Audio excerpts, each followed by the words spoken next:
Good afternoon, good morning, good evening, and good night to everyone out there, wherever you may be joining us from. My name is John Fulmer. I'm the lead technician here aboard research vessel Falkor of the Schmidt Ocean Institute, and you are watching live video from 1.8 kilometers beneath the sea surface from ROV SuBastian. We are currently off the coast of Antofagasta, Chile, near the Atacama Trench, and our pilots today are Tyler Smith and Zachary Bright. The live stream will be handled by Carlos Fonseca, and this is the living fossils of the Atacama Trench, but we are merely supporting the stars of the show. Today you are joined by Dr. Aparna Banerjee of the Universidad Autónoma de Chile, Talca, and Jessica Eberly, formerly of Geomar, and the chief scientists of this expedition who will be in later are Dr. Armando Azua Bustos of the Center of Astrobiology of Madrid and Dr. Lauren Seiler of Stockton University, New Jersey. All right, Aparna, I'll hand it over to you. Thank you, John. Thank you for the introduction, and to everyone, hello to everyone, all who are saying us and waving to us. So maybe some of you have been looking at us from yesterday. So we are today in the same way. We are looking for methane seeps near the shallow ocean zone of Antofagasta. So we are very near to Antofagasta in the Atacama Trench. We are near to Atacama Trench, and we are near to the city Antofagasta also. So our geology colleagues from CSI Cinta, Spain, they have told that there is some possibilities from the bathymetry data that probably we can see some fault zones here, and we can see some methane seeps. So yesterday, who were looking at us at the live, maybe you all have seen that we have seen some nice methane seeps with some chemosynthetic organisms and some microbial mats over there. And of course, all of us were very happy because that was some of our goal to achieve in this proposal, that yes, we were all having a party yesterday. So the ROV continued functioning till 8 in the morning, and we have seen a lot of ancient seeps also. So today we are in the same route. We are seeing a lot of sea stars, a lot of crustaceans and sea urchins in the way. And hi to everyone, all that we are seeing, the lives that have never been explored. And that is what the goal of this proposal is. We want to explore the living fossils in Atacama Trench. We are saying them living fossil for a reason, that they can be microscopic, they can be macroscopic too.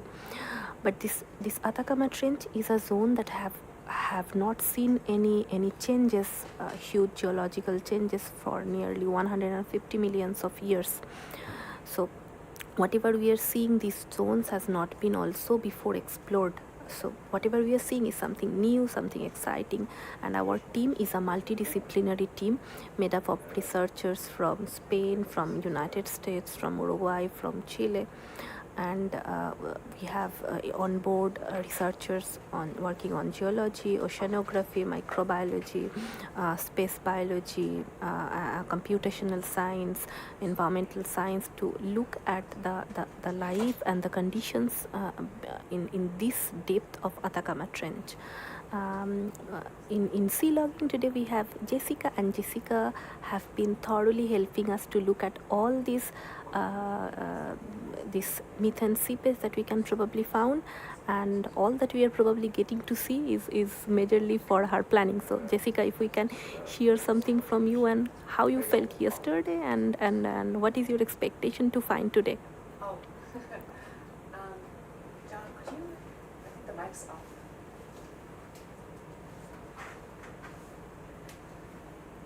Just a second.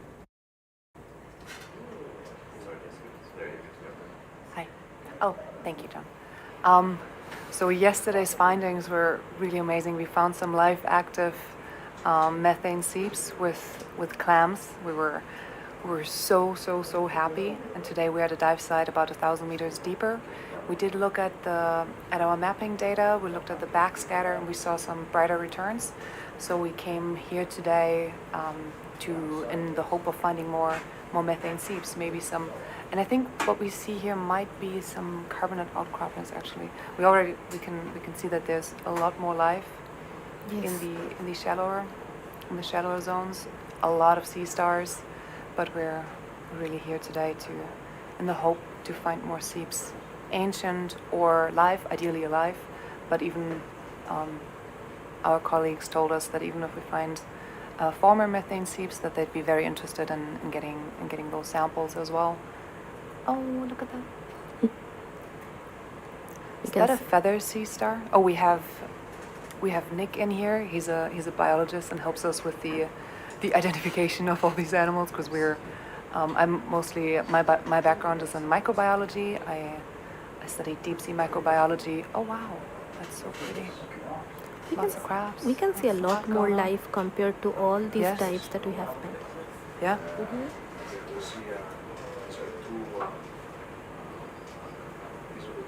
King crabs, the genus Lithodis, and in an otherwise, what I would say, echinoderm heaven, with crinoids, with Wow. Wow. starfish, with a lot of ophiurids. This is different Wow, than the this other is dives, huh? Isn't it? Very Very different. different. Are the geologists watching? Do they want one of those rocks, perhaps? Because it looks very different. It could be. There's definitely some sedimentation going on. There's layering. I think if they want, we can probably take few rocks. The Lithodis king crab is a commercially important species in Chile. And it may not be as big as the Alaskan king crabs, but it's definitely a very big crab.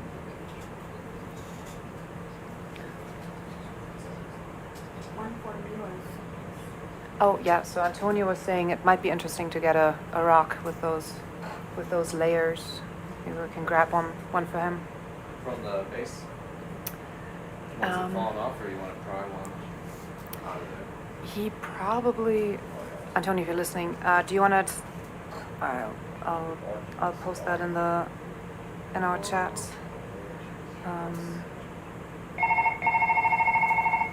And there's the phone. Um,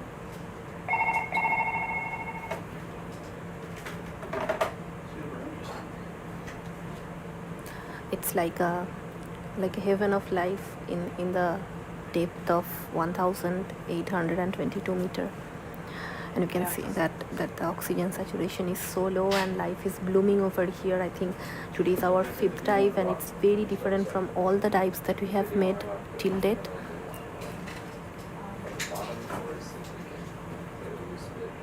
Okay, we're waiting for the feedback from our geologists if they want one of the rocks that is already that's broken off, or if they want Jessica? us to break one off. Yeah. Can I get one from there, but putting it in coral quiver so that we don't lose the mat, if it's Oh, sure. possible only, I think so. but a smaller one so that it fits. Maybe. Oh, our geologist is here. Hey, Oscar. Which one? Okay. And Antonio also said one that's laying around would Okay. work. Not one that's broken off. Anyone this white? He's searching for this one. Maybe this one. It's white also. No. Okay. This one. This one. Okay. From here. Yes. And maybe also one smaller piece here. A smaller one.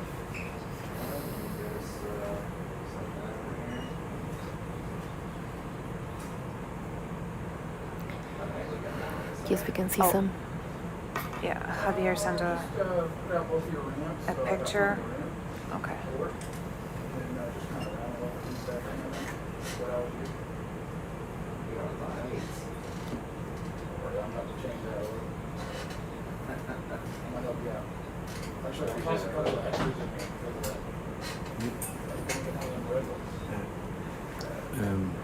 That's a sea anemone, Aparna.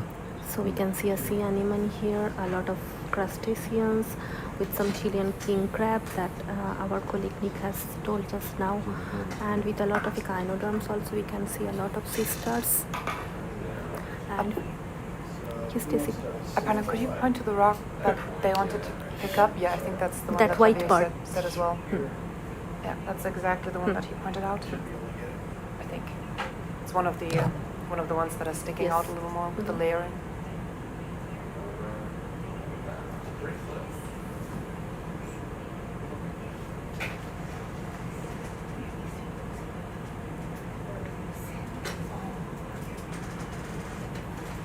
We also have a special request by our local Chilean observer, Muriel. She would like to get one of the king crab, right? For the local museum.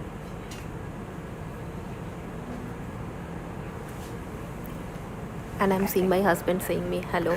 Whenever I'm in live, he always comes to say me hello. And hello to everyone looking at me or hearing me and looking at the deep dives from the laboratory. Hello everyone. My husband wasn't joining us last night. It was a bit late. I think I had the 3 a.m. to 8 a.m. shift, if I remember correctly. Yes. Yeah. Jessica have been awake almost like 24 hours continuously. I think you didn't have at all any sleep almost. Oh well, I slept during the ascent, and while you guys were processing all your samples, so I missed all that. This is tough stuff. It's a tough one. Oh, but it's This is a real rock. yeah. Mhm. Do you think so? There was one But you. I'm not sure I'm going to break this. I see. But it If- does if- scratch the surface a little bit. If you want something similar, Yeah. maybe something that is down have some similar white stratification, Yeah. or maybe like these also have some white layer.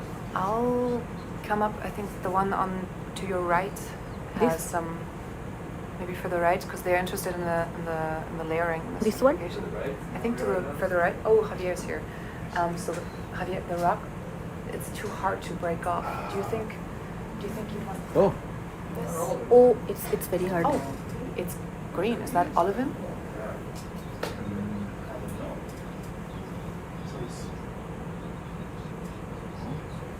Interesting. It's very interesting. Yes. I'm not expecting that though.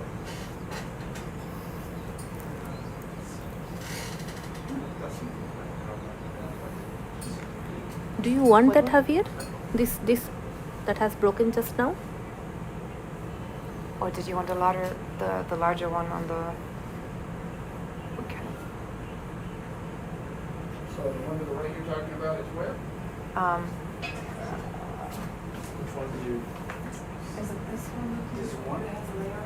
Okay, that one. Yeah. If they can, it would be okay. Yeah, the big one would be okay. This here? This one? I don't know if I'm Too big? It can. I think it's a very big one. I'll give it a whirl though. Who knows, maybe we'll get lucky. It will be difficult to hold, I guess. So I can move Yeah, it, if it's it's not- just a No. matter of, grams.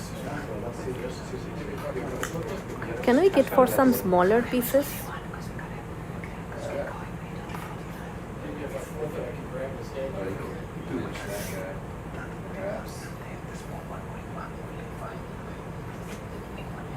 Yeah, that'd be great. We think it's perfect. Yeah. Okay.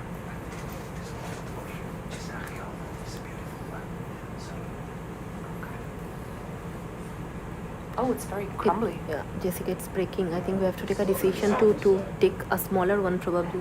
Yeah. Oh, maybe the broken off pieces, would that work?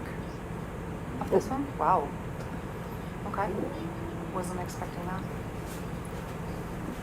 Huh. Yeah. You want that?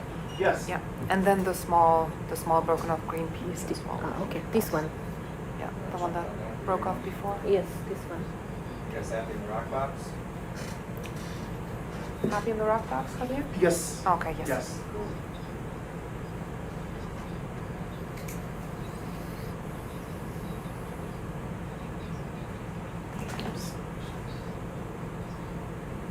I always forget to And log. that broken up piece was green. What's this? I know what, yeah, thank you.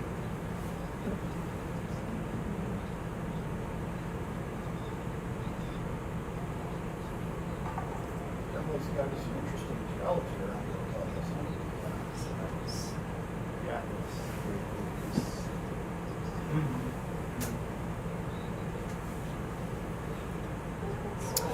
softbox one. Yeah, I'm just trying not to grab it too hard and crush it. Oh. Oh.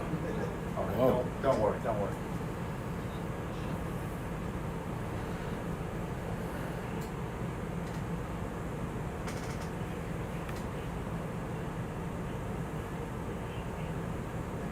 Okay, Miguel is asking if you could take a small piece of what we were sampling before.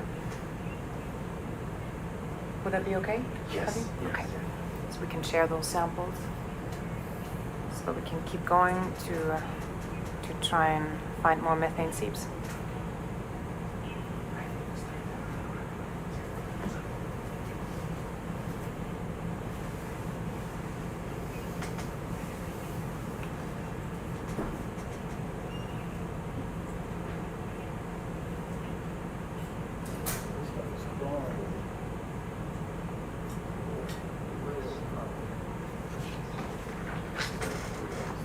Oh, wow. Oh, these are Really very crumbly. Yes, very crumbly. Maybe if it's like this, we can take with the scoop, probably. Yeah.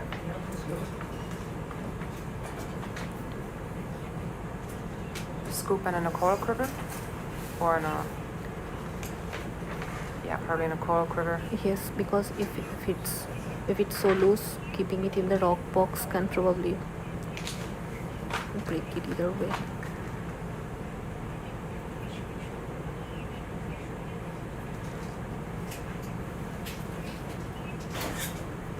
Oh, I think a scoop is the only way. Yeah, yeah. Then let's scoop it and put it in a coral quiver. I'd say. Yes. Could we use coral quiver 2? I think they were easier to be removed from the Sure. holder. Thank you.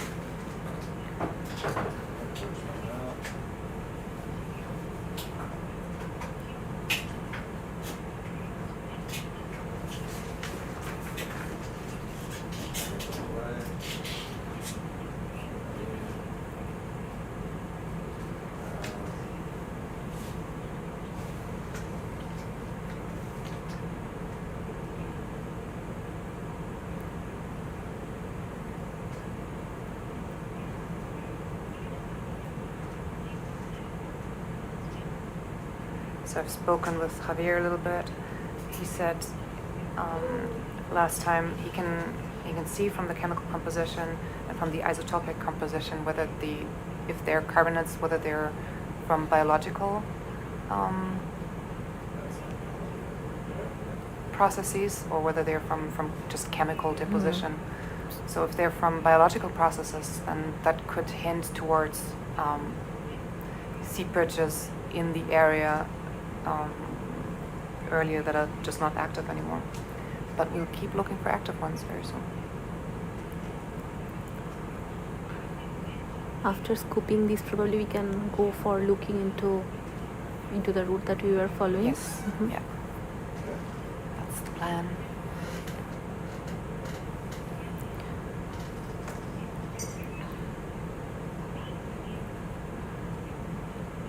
Yeah, we have a very short bottom time today of about Mhm.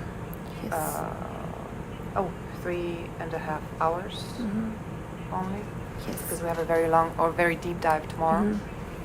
We have to be back in Antofagasta the next day by noon.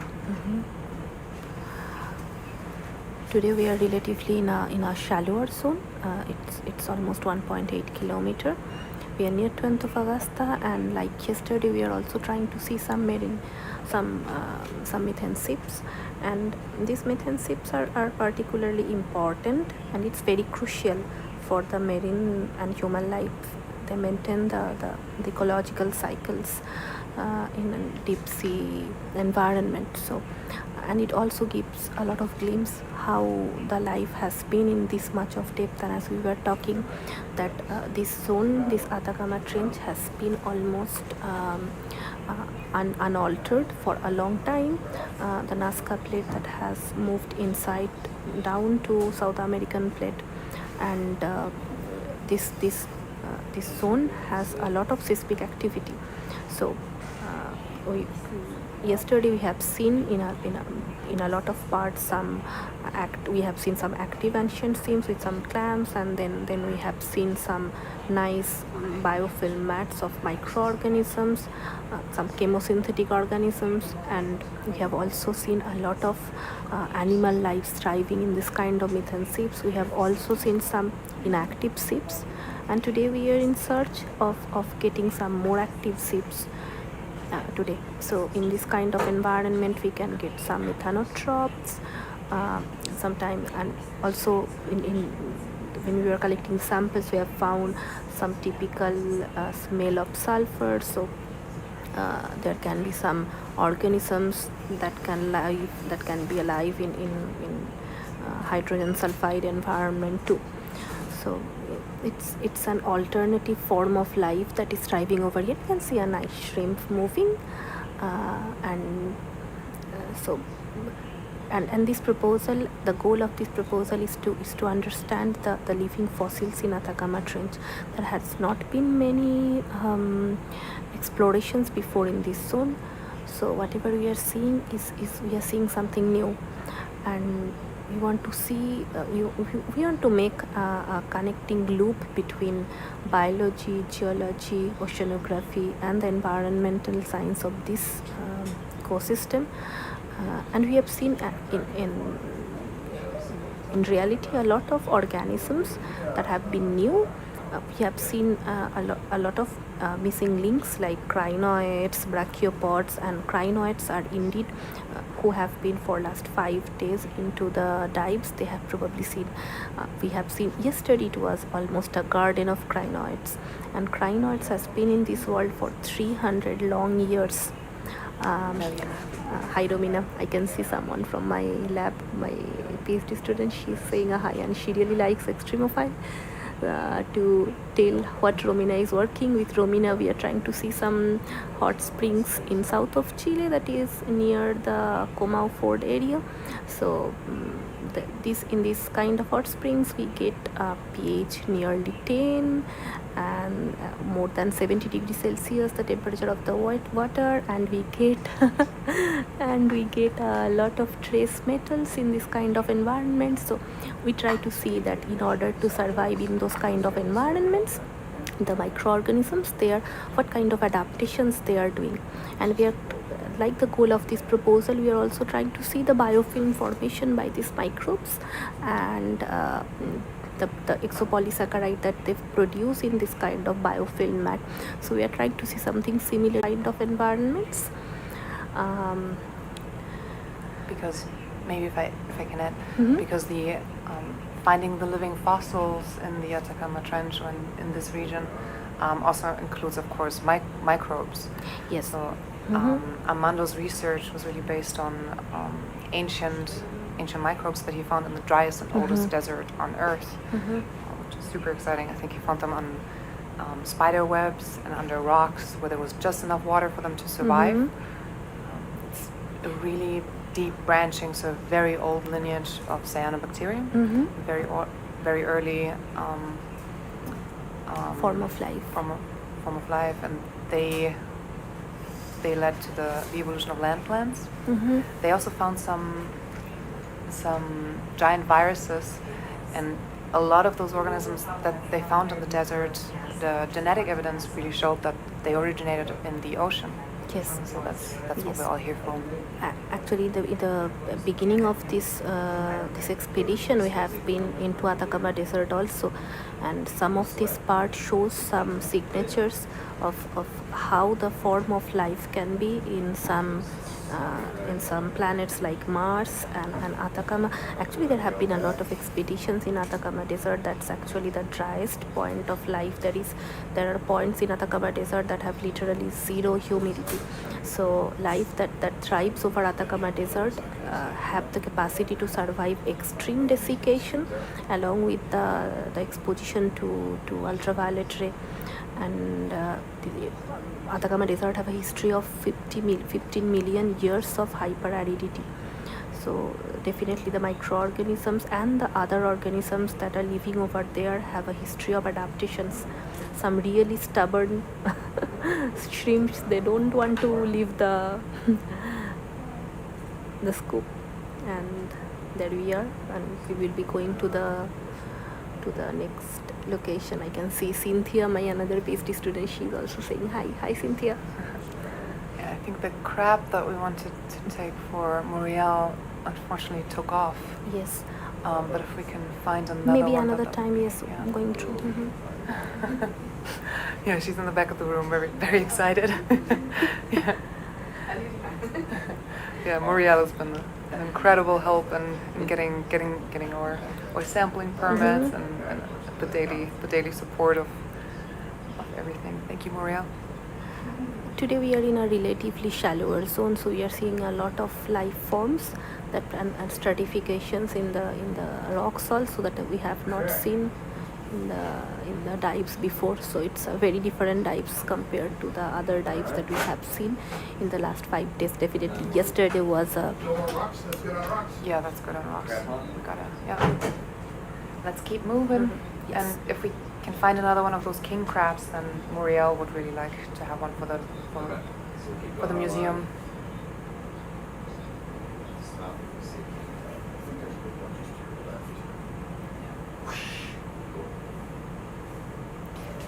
Muriel, does it have big or the smaller? Okay.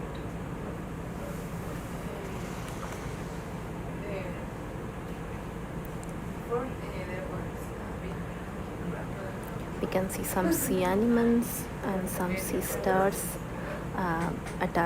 getting attached to the surface of the rocks, and this kind of adherence to substrate is very important for survival of any life forms. I think we can see it. So Yes, that's the one that Muriel had. That's what we want? as our If I colleague, grab his leg, is it gonna come off? I'm not a crab expert, but it might be. Ideally, you grab them at the body. but for the crab we have to be careful because they run very fast. Yeah. So we'll try, but we.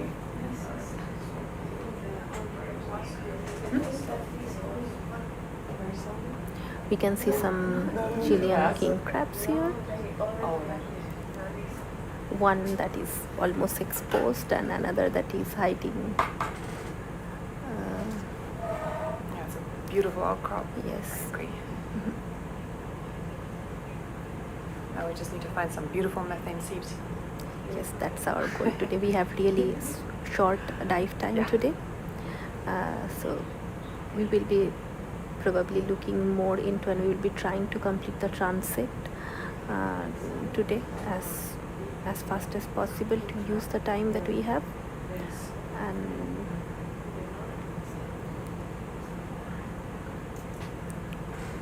So Muriel was just explaining to me that the king crabs in the north and the south of Chile are very different looking. Hi, Ben. My husband's saying hi. Your wonderful husband, yes. Yes, you are wonderful. I miss you very much.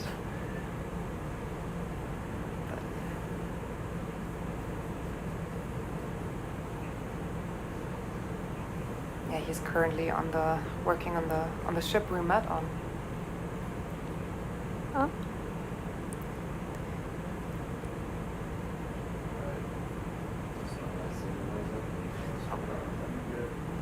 I think it will be a challenging stuff to catch this crab. They are often really fast. Yeah, we can try a couple times, but then we need to keep moving. Yes, that's the place probably to. Oh. Yes. Oh. Yes. Yeah. Oh yeah. Well, Maybe I think it only fits in the large bio box. Yes, in bio box, I don't yes. think we have much of it. We have all the bio box, maybe the smaller one, BB1A, B. Does it fit? Three. Three? Three. That's the only one that's gonna fit. I was gonna say yeah. Ah, really? Yeah. Okay. It's a huge one. You on the sit? SuBastian versus crab round 1, and SuBastian won this round 1. Yes. Aw, our rock huggers are commenting in the chat, in our group chat. I hug rocks. I'm gonna try to let it go. Get out of there real fast. You got it. Go for it. That's a very huge one. Wow. I didn't even think I heard him too good. No. I think I just got him with the rubbers. Gentle Wow. fish. Nice Thank crab, you. Zach. Fish right on the crab butt. Moriala's very happy. Yes. Draw the official picture. Maybe we can now keep going to the. Coming up.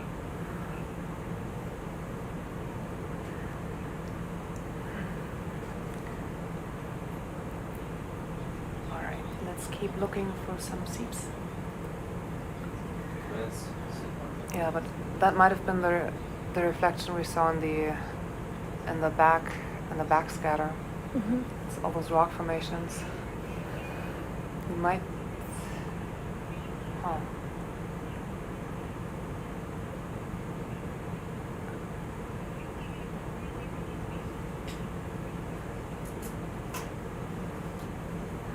So previously in Chile, near Concepcion coast, there have been some reports of methane seeps, and what we have seen yesterday is something a very new finding indeed that we have seen, and we can see some more king crabs and a lot of sea stars lying.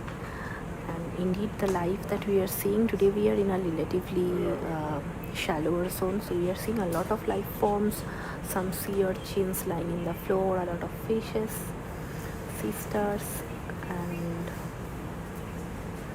we have seen some king crabs, sea anemone. The diversity of life is very high today that we are seeing. And Higher than what we've seen before. yes. But what we're really looking for is some visual cues of methane seeps. So Yes. biofilms, or yesterday we saw. Yes. I think the first. We have seen these clams, and from that we started thinking that there are reports that in these clams, they as we was discussing with one of our colleague Carlos during the lunch, that this kind of clams, they have a very different life cycle. They have 2 different kinds of hemoglobins, and so that they can be saturated with oxygen also, and they can get saturated with hydrogen sulfide also, and they have a very typical life cycle, that they have this capacity to live near the methane seeps. And also we can see some white mats that they can be of carbonate formation also, and can be due to the microbial mats that we have seen a lot yesterday.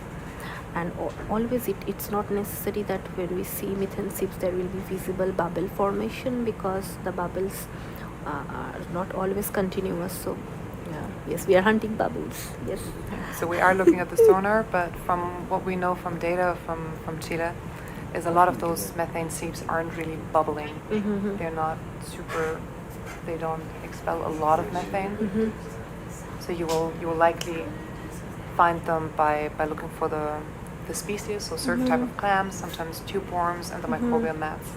So what we would expect to see is discolorations on the ocean floor, like what we saw last night. The methane leakage or methane seeps that we have found in Antarctica this year and last year was also mostly looking into the fault rocks and looking into the holes for a really long time, and then they come, and also they are not continuous. So when we were like last year in the same position that we have seen the bubbles, this year we have not seen. So they are discontinuous, but however the microbial mats and the rock formation is something very atypical. So looking into that, we can have an idea that the methane seeps, and also the geological formation and the biological formation is very particular. So you can have an idea that the probable methane seeps. So if someone in chat that have been seeing us from yesterday, and you see something interesting, you can also keep typing in the chat if you find something interesting and if you want us to stop.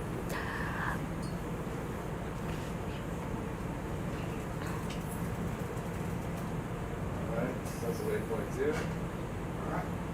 You guys happy to start heading towards waypoint 3 then? Sure, yeah. Thank you. Just start moving slowly once you're over here. Okay, sounds good to us.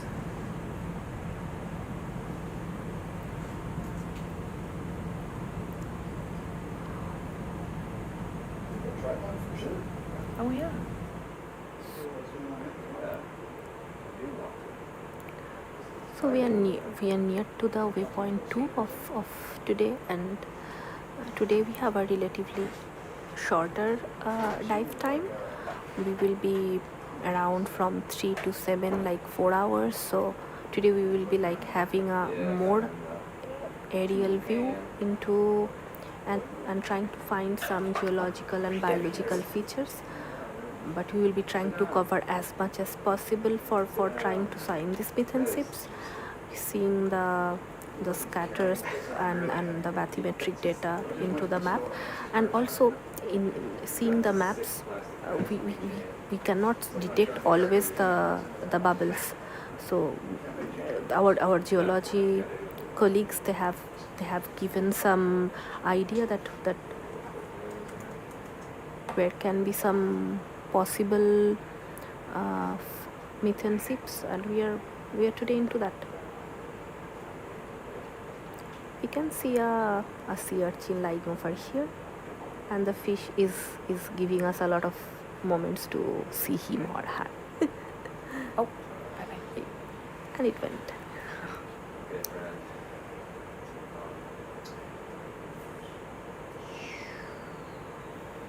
Let's go find some seeps. Let's go find some seeps. I think the theme yesterday was no sleep till Yes, seeps. yes. We found them very early and we still had no sleep. Those yellow spheres, there are some sea urchins Yeah. lying on the floor. Yes.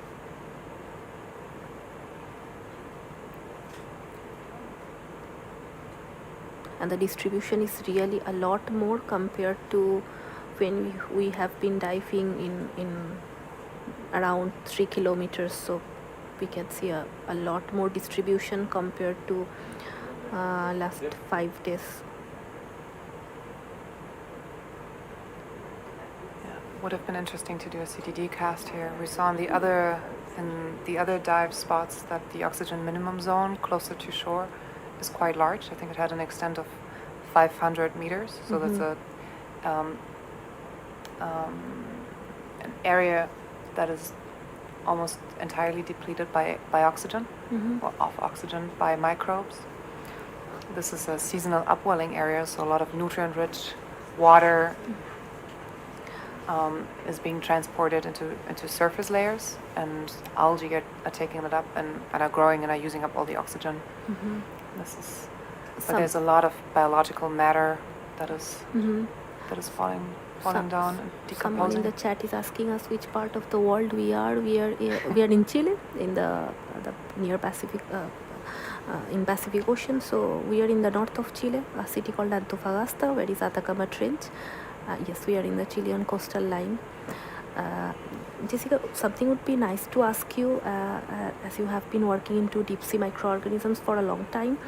This particular area of Chile near Atacama Trench, there have been a lot of area of minimum oxygen zone, and why you think that this kind of formation are so atypical in this area of Chile? Like if you can give some glimpse, because it's very unusual compared to the other oceans.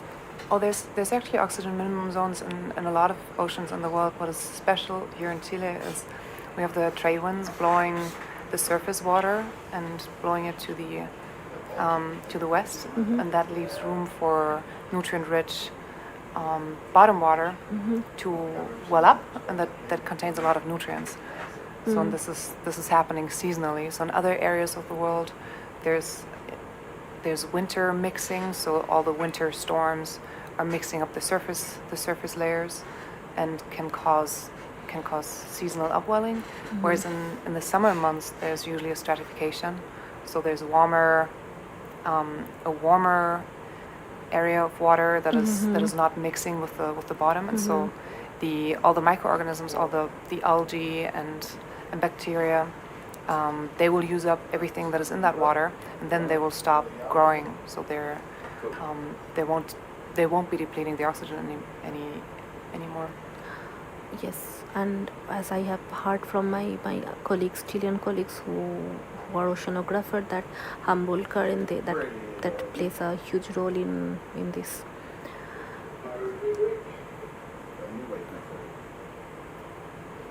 Oh, these also look like carbonate depositions. A lot.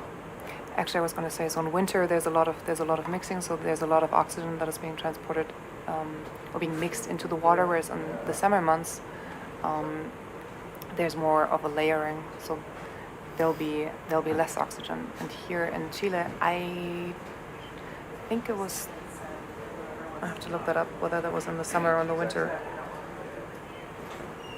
where we have an extensive oxygen minimum zone. So it's always dependent on where which direction the wind blows, how much mixing there is in the ocean.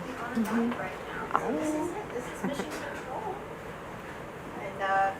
And the first time I saw it, it reminded me of Mission Control at JPL, just smaller.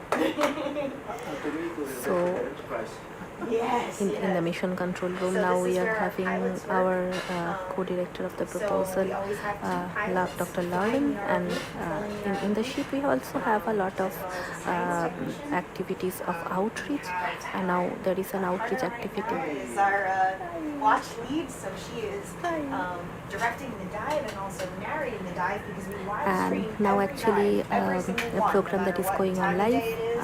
You can from tune in NASA, and Ask watch what ROV Ask an SuBastian is doing astrobiologist. whenever he is So on the sea floor. Dr. Lauren is Looks like we are showing making our way here. what is going on in the control room, how the dive streams are going live, and at the same time we are collecting some samples, and at the same time we are doing some sea logging. Yes, coalition of 2 live events in the vision control room.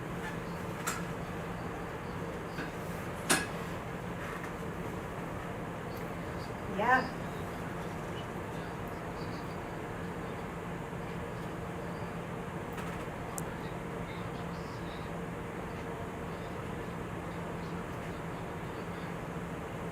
Yeah, absolutely. And we even have a pilot here, Zach, who has been incredibly helpful throughout this entire expedition. Actually, I call him Magical Eye Sacks. Hello, everyone. I'm Zach Bright. I am co-piloting at the moment, but I'm a senior supervisor here at SuBastian. And on the sticks here is Tyler. He is a very, very good, smooth pilot here, as you can see, cruising along. And you can take a look at his controls if you want, and see all the little fine movements he's doing to keep everything nice and stable. It's a lot more work than it looks like, but it's obviously one of the funnest jobs you could possibly do, in my opinion. Certainly something I look forward to. It's something I look forward to every day, of course. Zach, do you want to show off their arms? Sure. Oh, yeah. So these are dual T-form manipulators, which are hydraulically powered, state-of-the-art, very, very finesse, capable arms. We just picked up a king crab by delicately grabbing him in the backside with these 3D printed rubber grippers, and then picked him and put him into one of our collection boxes. Can you look down with the sit camera and show him? It's a very angry crab in there. But, Oh, you want to see it? yeah, if you can. Yeah. Look at him.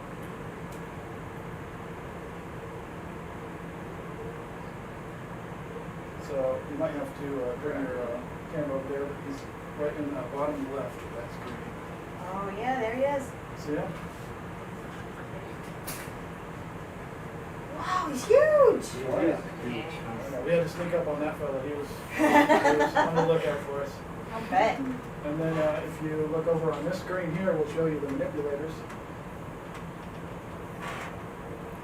So on this each side, they're identical.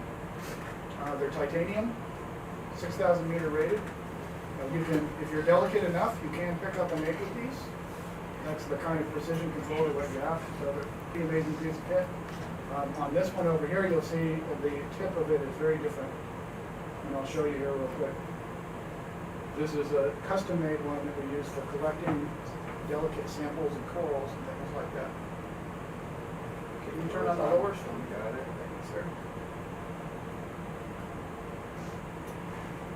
So this guy here, you can see, he has a blade, and that blade is for cutting the coral. And on the other side of the blade is two 3D printed rubbery pieces, and that allows you to still retain control of the piece that you just cut, because we try to take the minimum of any kind of animal sample we have to take, of course, because we don't want to run anything we don't have to run. I think each of these arms is in the neighborhood of 250 to 500 grams, if you were curious. Every time I see the robot arms do anything, I think of 2001: A Space Odyssey and the remotely operate, or the little space bubble, but Dave was moving the arms and stuff. Yeah, that's so cool. Thanks, Zach. Yeah.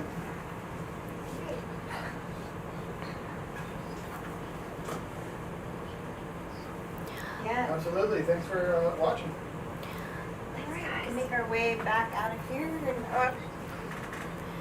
So we have been just, yes, it really looks like another world. So we have been just live to this program of NASA's astrobiologist also. So our One other person I wanted to introduce you to quickly, and then we'll go up to the bridge. Over here we have Nick Skizas. He is our myofauna expert. Hello, how are you? Just a little lower. Just closer. Yeah. Yeah, how are you? My name is Nick Skizas. I'm a professor of invertebrate biology. I'm working at the University of Puerto Rico for the last 21 years. And I'm here in this expedition to provide my knowledge and expertise in benthic and also some pelagic invertebrates. Most of my work has to do with looking at biodiversity with different methods, morphological methods, genomic methods, and I'm also here because I have a lot of experience with the previous marine expeditions. So, usually, my usual spot in the expedition is it's a huge fish that you can see in I front. consult my colleagues about the possible ID of different species we see on the screen. And this is actually my favorite place. And to- some king crabs looking This is where I at can us. Yeah, every Come here. dive we were calling for Nick and Guillermo to come in here, like, we don't know what this is, can you tell us? And they come running in. Actually, you know, the movie Fantastic.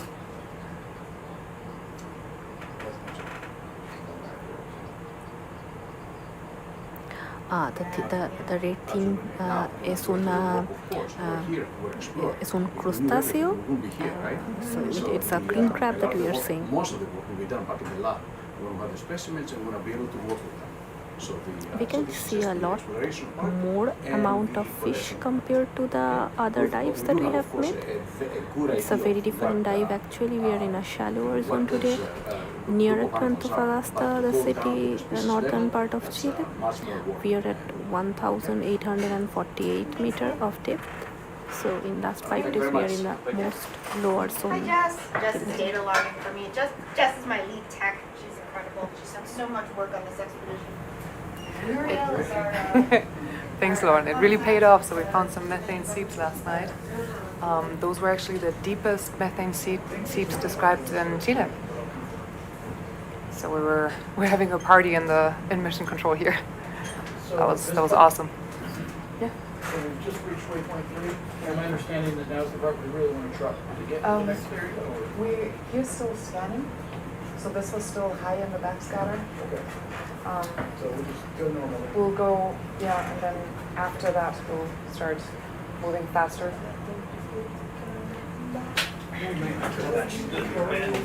You're welcome. No, but I wrote it. Okay, good. But I'm gonna sing it on the guitar and I'm gonna make a video for you. You can have it forever on the net. We're looking for seeps. So today we are more looking into the seeps. We have a relatively lower dive time today. We will be... Estas bolsas amarillas en el fondo del océano son primariamente sea urchins.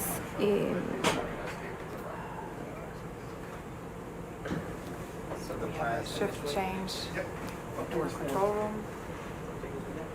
Adam and Ben are taking over as pilot and co-pilot. Thank you, guys. So yeah, we're still looking for methane seeps.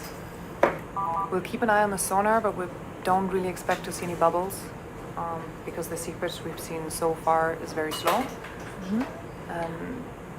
That's pretty much what other researchers described in other areas in Chile as well. So we're looking for microbial mats or some clams. Yesterday, the first indication of the seeps were these, clams. They have symbions in them that feed off the methane. So they're an indication for active methane seeps. So we're super happy. Bueno, para las personas quien está en el chat y preguntando las preguntas en español, para dar una pequeña introducción, estamos en una expedición a Fosa de Atacama. Estamos cerca de la ciudad Antofagasta, en la parte norte de Chile. Y últimos 5 días estábamos muestreando en distintas áreas de Fosa de Atacama. Estamos en Falcott 2 de Schmidt Ocean Institute y la capacidad de robot ROV SuBastian que tiene es llegar hasta 4.500 metros.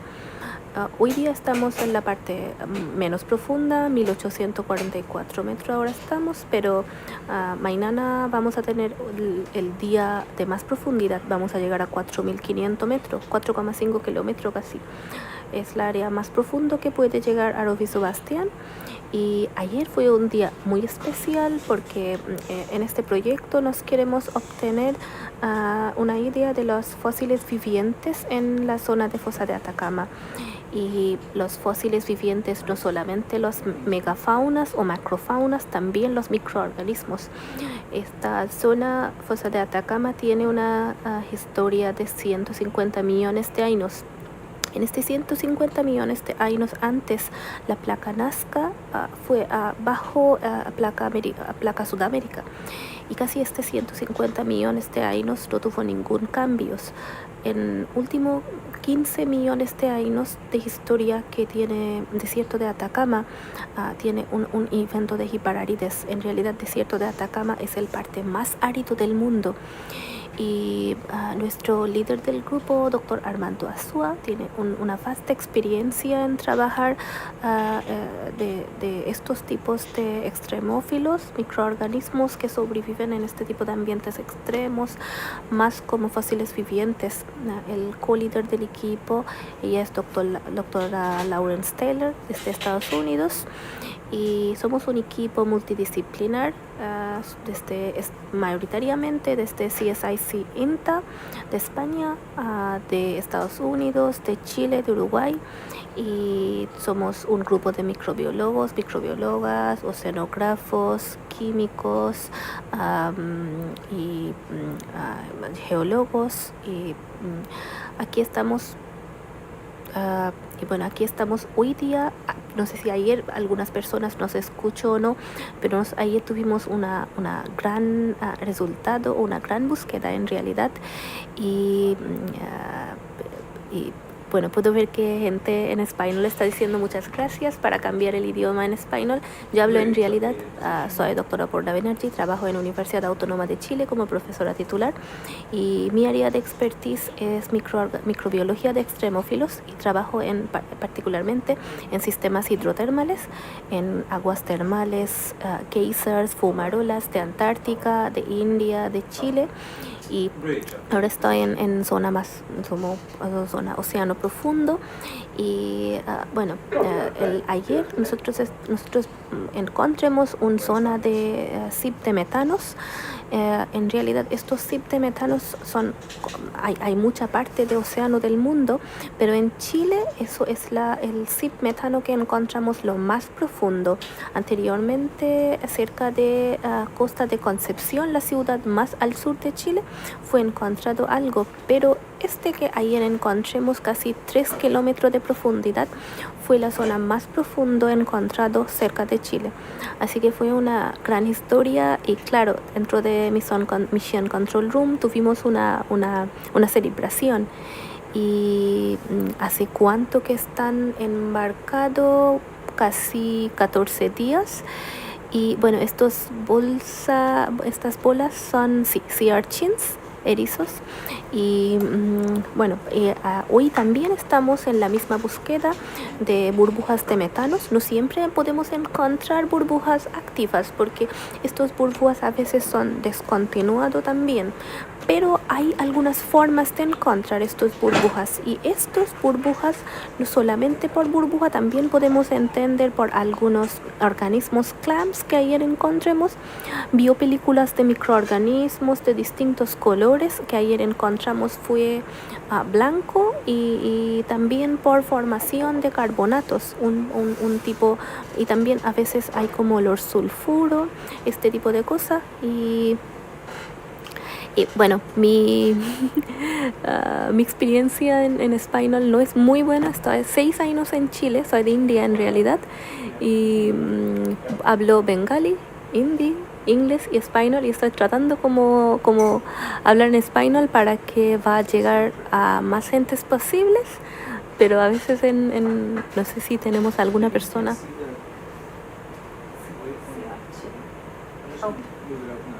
Hay una pregunta en el chat. Si los Carlos, bolas. could you turn on the mic?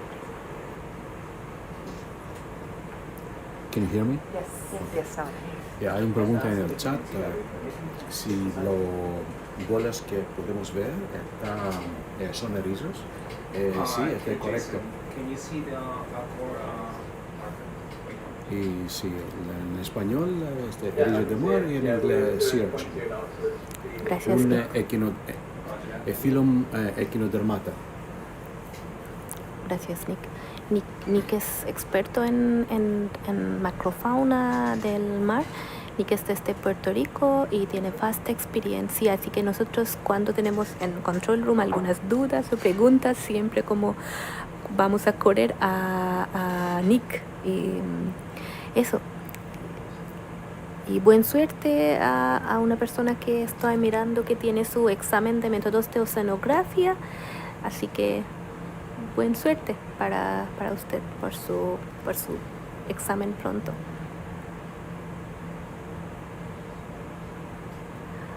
So Jessica, I think Jessica speaks some German. Jessica basically speaks German. I think Jessica have not understood the Spanish, or maybe you understand. Okay. I understand a little bit, but I don't speak it very well. My husband and me, we currently live in Mexico, so we Okay. we can communicate with like Okay. sign language and a little bit of broken Spanish, but yeah. We have a really multilingual people Yes. in this. So what do we offer today? What are we what? What do we offer today? What languages are we offering today? Spanish, English, I can throw in some German. Are there any Germans listening? Any Greeks, any Cypriots? I can deal with that.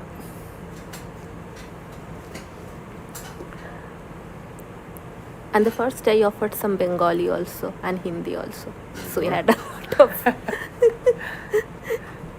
Do we have any other languages in the science team? Mandarin. Oh, Yep. Amber. Okay, so we have Filipino, Amru, a PhD Filipino, student Portuguese. from the United States. She speaks Mandarin. Speak about different dialects in Filipino. Wow. And you all? Some other language other than English? Sí. Español? No mucho permiso.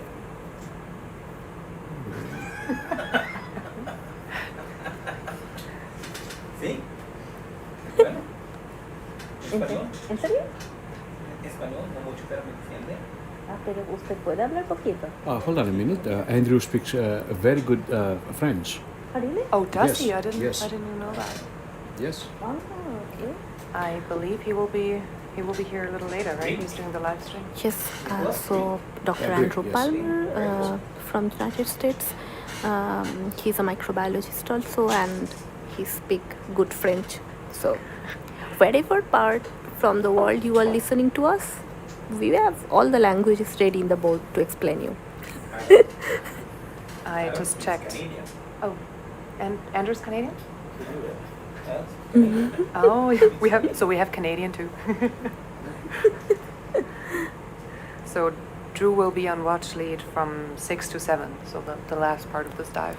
It's a very short dive. And I think that will be interesting also. What if we encounter some methane seeps that time, and we have some again those kind of energies in the control room? So I have a comment. German Mexican doesn't work so much. Spanglish works. Did you find more, like, any big seeps last night after? So after last night, the first seeps that we found really were the most active ones. We did find a huge area where there was very slow seepage, a lot of microbial mats, Nice. but no. We found, I think, a couple of living clams, but no big, no big seepages. Nice. But yeah, just having found any seeps, we were really, really happy and very relieved, because we have a lot of projects counting on finding methane seeps. So like yesterday, a lot of people got their samples. Nice. So we had a little party in the control room. Are we heading back to that site today? No, tomorrow? No, tomorrow will be the deepest dive Right. at 4,500. Right. I think they'll mostly be looking for benthos, for animals. this kind of gusanos that we have seen a lot in this place. There is what are those clams on the back? Anything? This On the right side? This, Right Yes. side. On the right side? Are those clams? Let's zoom in. Let's zoom in on yes. that.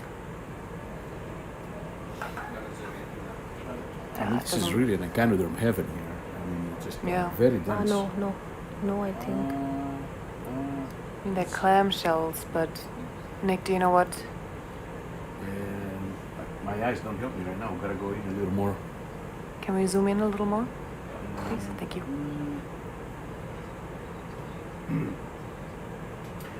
Okay, I know what it is. It's actually a sea urchin, dead, and Oh. it has lost. This is a piece of a sea urchin Oh, of a test, as we test, call yeah. it. Yes. Okay. I see. Okay, Yeah. thank you. Yep. Destroyed all hopes. I can see someone wants me to speak some Bengali or Tamil. Actually, 2 persons. I don't speak Tamil. Actually, India is a very in India we have 22 official languages in different regions and other than English. So it's very difficult for the people living in east or west or south to north to speak another region's language. So I can only speak Bengali, and I can say a little maybe. Okay, so আমার নাম অপর্ণা ব্যানার্জি। আমি কলকাতার কাছে ইন্ডিয়াতে কলকাতার কাছে আসানসোল বলে একটা শহর, ওখানে আমার বাড়ি। আমার পড়াশোনা সব কিছুই ইন্ডিয়া থেকে I came to Chile back in 2018। আমার পিএইচডিও ইন্ডিয়াতে, বটানি। তো আমরা এখন একটা জোনেতে আছি যেখানে আমরা that's octopus hidden over there. তো আজকে আমরা যে জোনটা দেখতে পাচ্ছি, এই জোনটাতে প্রচুর জৈব বৈচিত্র্য আমরা দেখতে পাচ্ছি। অ্যাকচুয়ালি আমরা এই ডিপেতে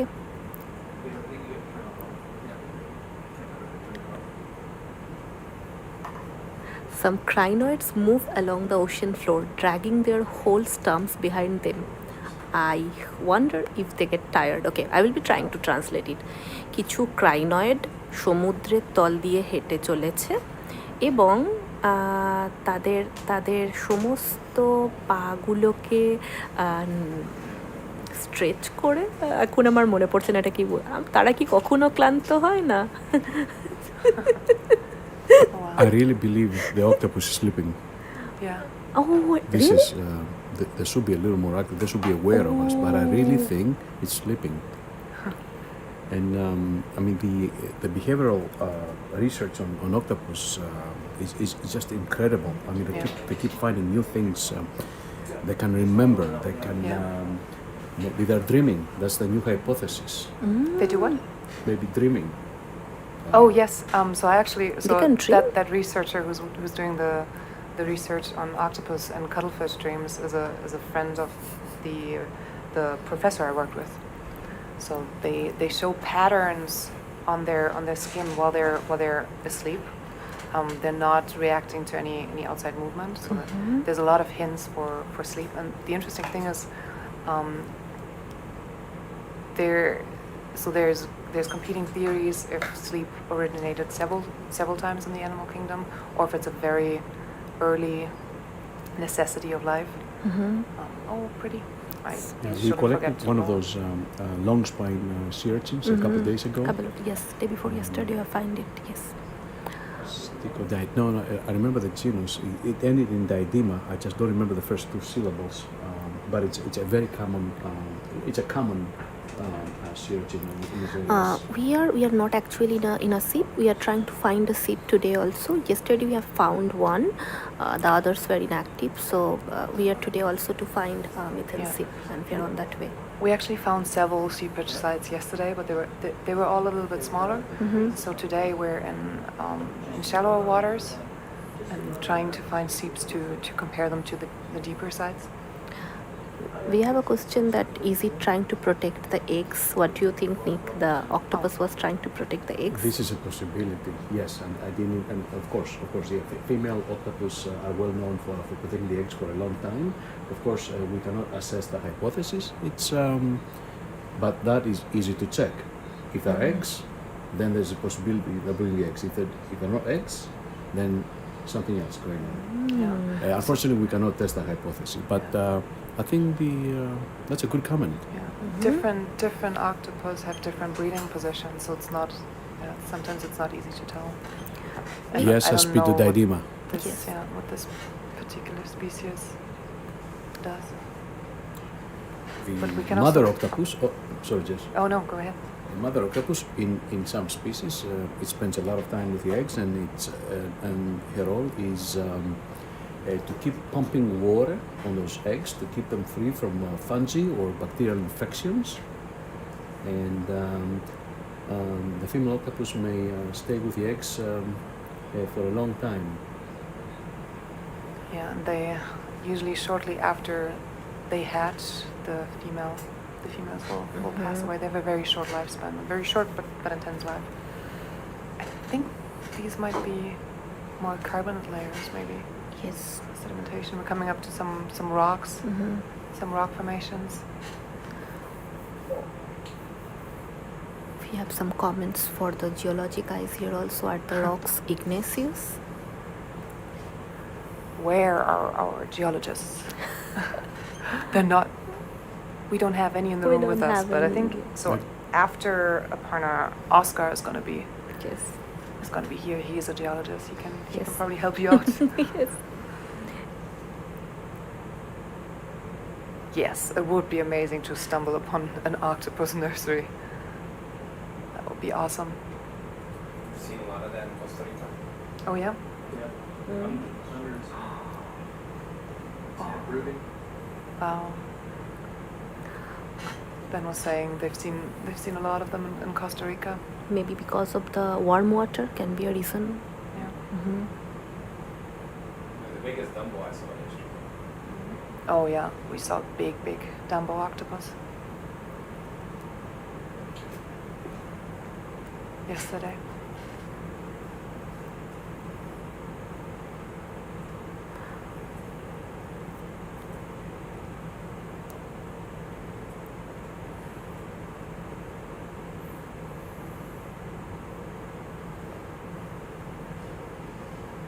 That's another Lithoris crab on the left. Yeah. So what would the audience prefer, a whale fall or a octopus nursery? I have my choice. Oh yeah. Which one? Well, I will tell after I see some answers. You don't want to influence. Yeah.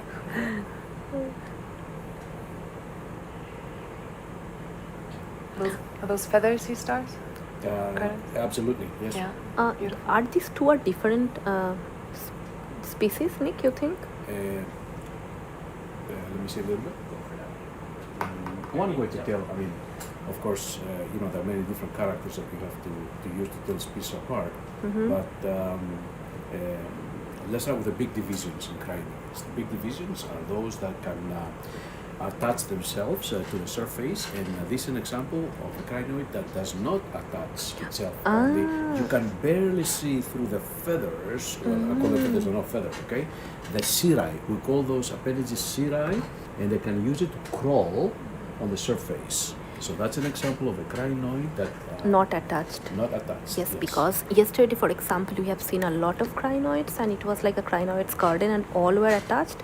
I think when they are attached, they are like juvenile crinoids. So it was probably a mature crinoid that was not attached, if I am not wrong. Oh, there's from what Nick was saying, there's different types of crinoids. Some can swim, and some are the ones that we saw yesterday in this crinoid garden type. When we saw a lot of them, those are the stocky ones, so they will be attached. But these can swim, the adults and the juveniles. This is another example of a phylum in decline. Crinoids have a very nice, a huge fossil record, Yes. but there are not too many species left compared to what they used to be, where they used to dominate the benthos, along with some other organisms. They have a history of 300 years, 300 million years. So they are actually one of the missing link or living fossil that we have encountered in this part of Atacama Trench, and Nick have found a lot of brachiopods also. Maybe Nick can say something about brachiopods too, that we have got a lot in last couple of days. Absolutely, but let me make one more comment about the echinoderms. Yes. If we think about larger taxonomic categories in echinoderms, we have more extinct classes of echinoderms. Now, a class is a very big division within a phylum. We have the taxonomic hierarchy starting from the phylum when it comes to animals. Okay, we have a phylum, and then it goes to the phylum is divided in different classes. Different classes are divided to different orders, and then different orders are divided in different families, to genera, to species. This is the accepted way of classifying animals, and extends, of course, to plants and other organisms. So, imagine if I tell you that there are more orders or classes of echinoderms that became extinct than what we have right now alive. Okay, even though echinoderms is considered to be still a successful phylum. So give that a little thought. Now another group, another phylum, very distantly related to echinoderms, of course, the brachiopods, which is one of the reasons that we are here. This is another phylum in great decline. Another phylum with a huge, very rich fossil record. Up to 3,000 genera have been described from fossils.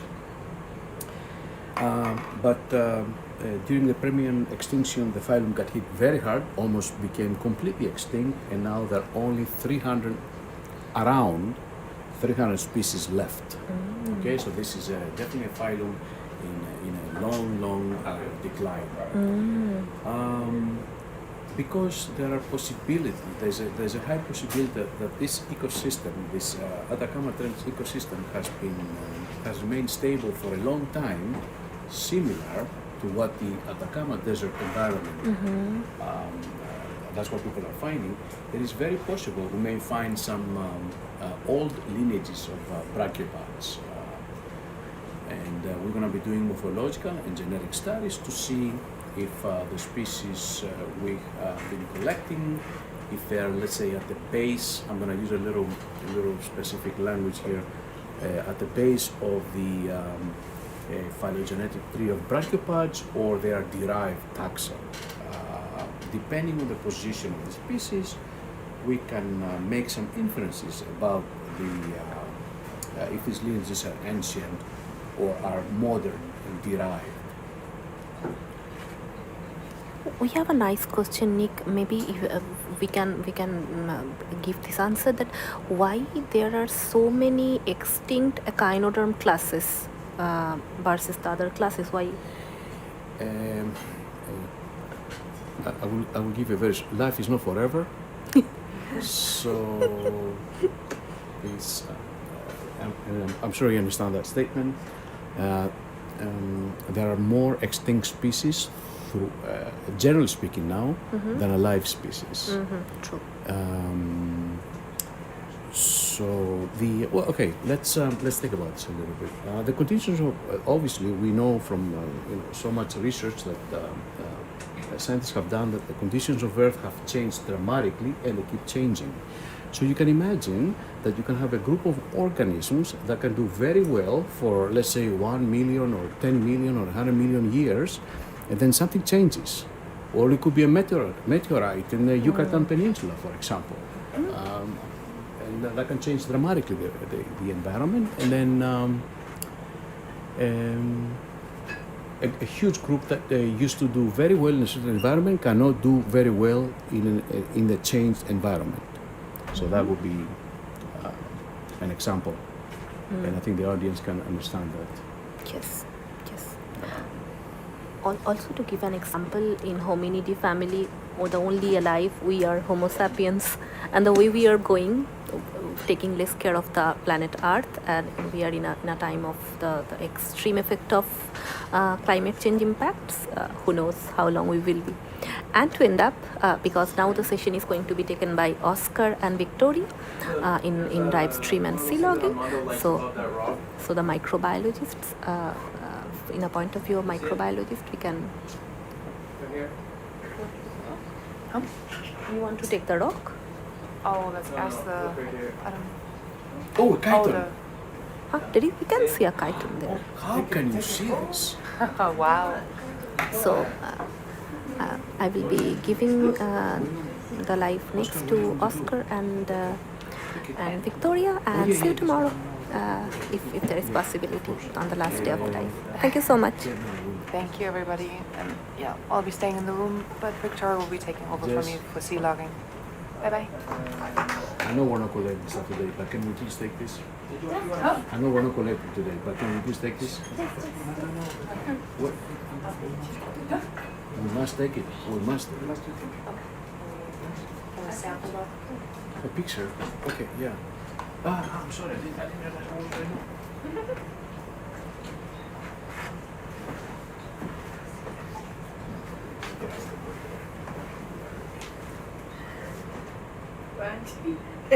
don't know.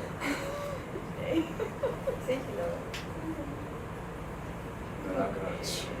Thank you. Perfect. Thank you so much. I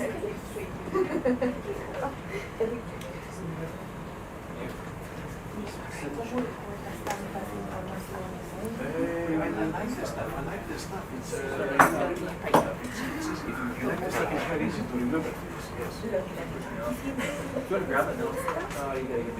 Hola, ¿qué tal? Óscar Ercilla aquí otra vez con vosotros, geólogo del Centro de Astrobiología. Estamos bastante excitados por aquí para recoger ese pequeño molusco. Sí, creo que sí. Victoria se está preparando todavía, que va a acompañarme en esta próxima hora y media de stream de una nueva inmersión del SuBastian en la exploración de la fosa de Atacama. Lo que hemos visto, ese pequeño molusco que veis ahí, es posiblemente uno de los objetivos que estamos buscando en la misión, uno de los fósiles vivientes, que es parte de los objetivos de esta expedición oceanográfica que estamos realizando junto al Schmidt Institute, que nos provee tanto del SuBastian, el submarino que ahora mismo está trabajando en el fondo del Océano Pacífico frente a las costas de Chile, y donde os hablamos, que es el Falcor 2, el barco desde el que se controla este submarino y donde nos encontramos ahora mismo nosotros. hablandos.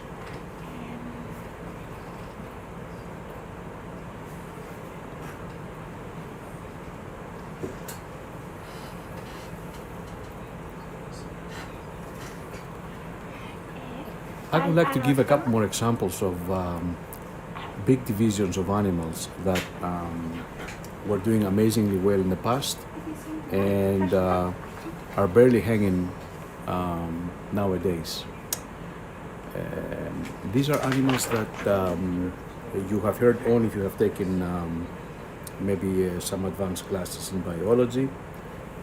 However, these are animals that once dominated their environment. One of the examples is the onychophora, which is a part of the Panarthropoda. They're arthropods, okay, but they're Panarthropoda. They belong to a slightly larger group related to segmented, for example, crustaceans, related to insects that everybody knows. Onychophorans, during the Cambrian era, used to dominate the benthos. Or they were very, very present. They were well represented in the benthos. However, all marine species of onychophora are gone. Onychophorans are only found on in the dry land. So that's one example of a huge group of organisms that lost completely all marine representatives. And the other one that I'm very familiar, and I don't know if you have heard about it, the phylum Priopulida. If you look at, if you get any book with that deals with the Cambrian explosion of life, you will see priapulids dominating the sediment, the benthos. There are approximately 20 species of priapulids left on Earth. Okay. So these are two extreme examples of once very abundant phyla, and now they're barely hanging on. Okay. I also like to talk about these groups of animals because unless you have taken some advanced biology classes, you will never even know that they existed. Okay. Take it away, Oscar. Thank you, Nick. Estamos comprobando si realmente hemos cogido a ese pequeño molusco, ¿verdad, Victoria? ¿Ya estás preparada? Hola. Sí, hola a todos. Ya estoy aquí.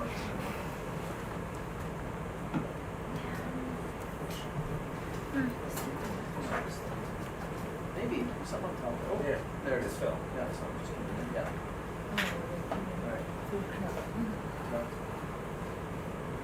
Ay, ¿qué pasó ahí?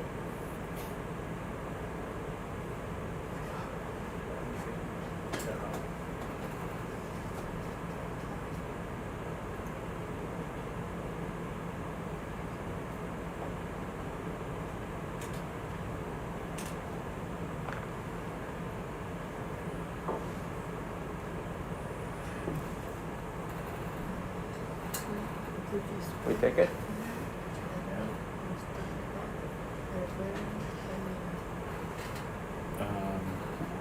Who is typing here? Who can type?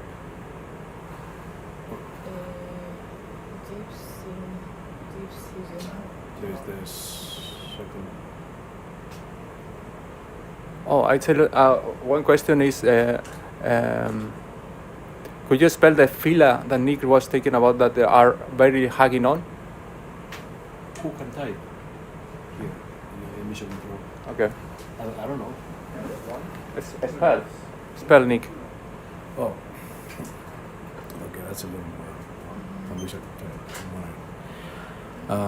Okay, I spoke first about the onychophora. O-N. Is somebody typing or no? No. Oh, I need to spell it out. I mean, that's a little more awkward, isn't it? What? I spell conquer. No. Onychophora, it's O-N-Y-C-H-O-P-H-O,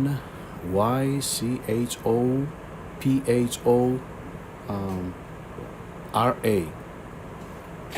A group of Panarthropoda. It's another. Oh. Priapelids. Oh, Priapelids is Priapulida. That's the formal name. Is Priapulida.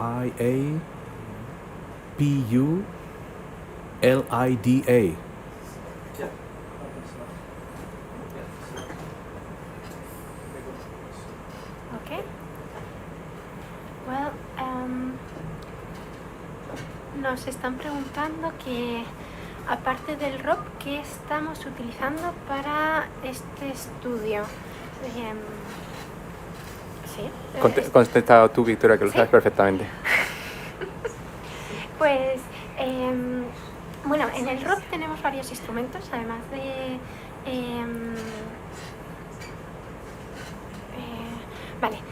además de las pinzas que estáis viendo y los testigos, que esos son los testigos que estamos usando, que de vez en cuando los sacamos con las mismas pinzas de SuBastian y los clavamos en el suelo.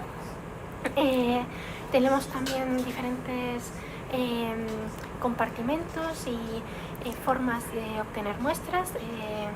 Tenemos una bolsa para poder, y una cuchara para poder tomar sedimentos. Tenemos algunas botellas Niskin que permiten recoger agua del fondo marino.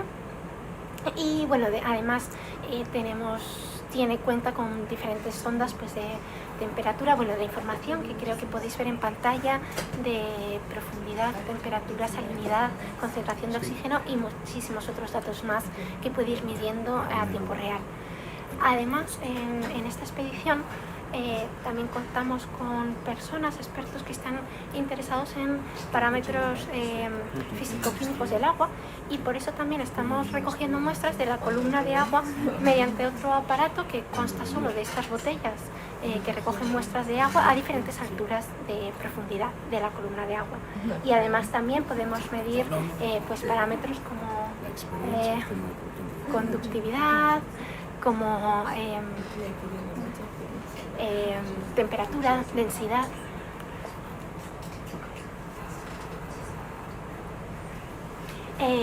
Y eso. Y el objetivo es, bueno, una vez que tengamos todos estos datos, poder juntarlos y tener una imagen global de lo que está ocurriendo en este área del océano. Muchas gracias, Victoria. Yes, well, following the questions in the chat, yes, we got the squat lobster got here. So we have it here, and now the experts are trying to identify him. But yes, we were able to collect it. But well, yes, he was a fighter. If you want to know more about those phyla and about their highs and lows, take a look at the book by the late Stephen Jay Gould, The Burgess Shell. Nice reading, very informative, very nice figures. It will be a great traveling book. I highly recommend it.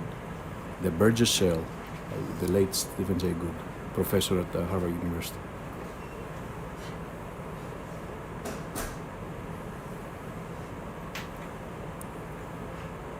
Cabe recordar un poco la labor que estamos realizando hoy por la tarde, porque seguramente, hoy por la tarde, hora chilena, actualmente las 4:45. Esta es la inmersión de la tarde, ya que si seguís mucho este canal del Schmidt Ocean Institute, habréis comprobado que esta mañana hemos concluido una travesía de casi 24 horas bajo la superficie, en la que pudimos encontrar methane seeps, o al menos las trazas de lo que serían methane seeps. Y ahora mismo estamos realizando esa misma labor, pero en otra localización diferente a la de esta mañana. Nos hemos desplazado hacia otra localización frente a las costas de Chile y seguimos buscando evidencias de otros methane seeps, aunque en este caso lo realizamos en profundidades 1000 metros menores a las que realizamos ayer. Actualmente estamos a 1842 metros y las condiciones son bastante diferentes a las que tuvimos ayer. Mientras los 1,8 grados que tuvimos prácticamente las 24 horas de transmisión ayer a 2.800 metros de profundidad, hoy, como podéis ver, estamos a 2,41 grados, 42 ahora mismo. Hay una variación de temperatura muy escasa. Lo que sí hemos comprobado es que la fauna que encontramos, la biota que encontramos aquí es bastante diferente a la de días anteriores. Vemos que hay una cantidad enorme de estrellas de mar, que para ser el suelo oceánico es más un cielo nocturno, ¿verdad, Victoria? Sí, sí, estoy de acuerdo. Así, a los astrobiólogos nos está haciendo mucha ilusión. Nos está haciendo ver mucha tanta ilusión, estrella. sí.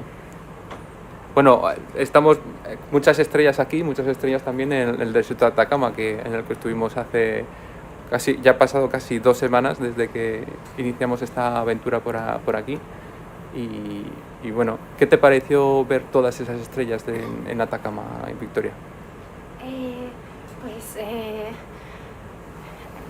muy bonito, la verdad.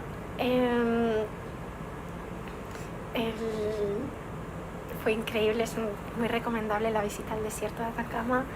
Es impresionante ver esa vastedad de espacio y te sientes, no sé, chiquitito. Tuvimos mucha suerte, bueno, no sé si tuvimos mucha suerte o no, pero el día que estuvimos el cielo estaba precioso y no sé, siempre es bonito mirar al cielo, no sé. Bueno.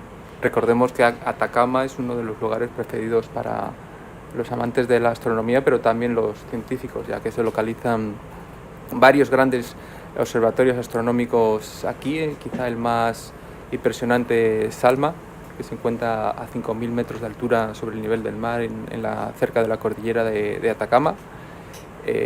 Y bueno, para aquellos que nos escuchan desde el hemisferio norte, supongo que será una envidia que nosotros hayamos podido disfrutar de un cielo que es completamente diferente al hemisferio sur, como ver la cruz del sur. Exacto. Bueno, aquí podemos ver que hemos cambiado mucho el paisaje respecto a días anteriores y podemos ver estos grandes cangrejos que no habíamos visto hasta ahora.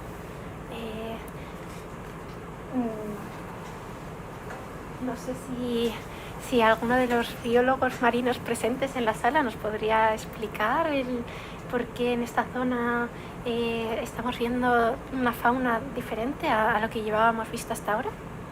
Quizá se deba a la temperatura.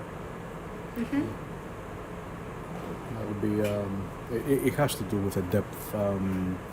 I am much more familiar with the 3 species of Alaskan king crabs because I was there for 3 years. And what I can tell you is that if the Chilean king crabs are like the Alaskan king crabs, they migrate throughout the year. They may go, for example, during the warmer months of the year, they go to very shallow depths for mating, and then after mating,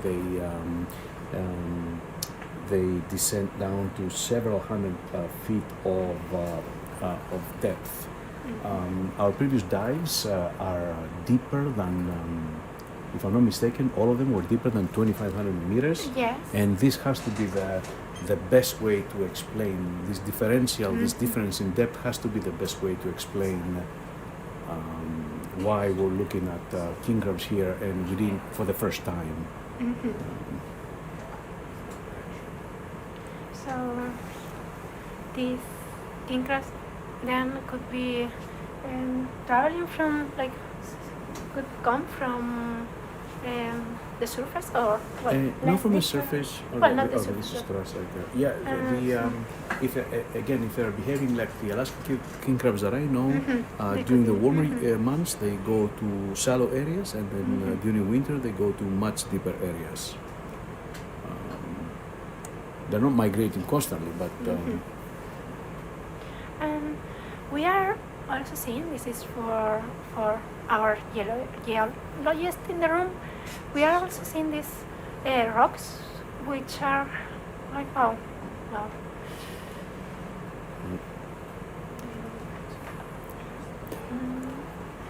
These rocks that are quite like fragmented. They seem that have like crumbled. I don't know what could have happened here. Yes, we saw some outcrops before the start of this dive. The geologists of this expedition are very excited to show like outcrops. The main idea we have is maybe these rocks are formed millions of years ago in an ancient ocean, more shallow than this one, in shallow deep depths than we are right now. We can see several marks over the rocks that is marked of the path of waves. The name of that the structures are ripples. It's very common. You can see when you go to the sea, when you go to a beach, and when you go to the shore, and the water is very clear. You can saw this kind of waves under the water, and maybe we can find some layers or carbonates, but we are not really sure until we have that samples with us here in the SIP. Comentaba que hace poco, al comienzo de esta inmersión, hemos visto algunos afloramientos de rocas que parecen ser antiguas zonas costeras, posiblemente más de zonas más someras a las que nos encontramos ahora y que posiblemente se hayan hundido por el proceso tectónico de movimiento de las placas. En esas rocas hemos podido ver, los geólogos de esta expedición, la formación de ripples, que son unas estructuras que se suceden en zonas costeras poco profundas, por lo que es lo que nos hace pensar que se han formado a esas pocas profundidades. Es bastante sorprendente ver esas rocas aquí en el fondo de la fosa de Atacama.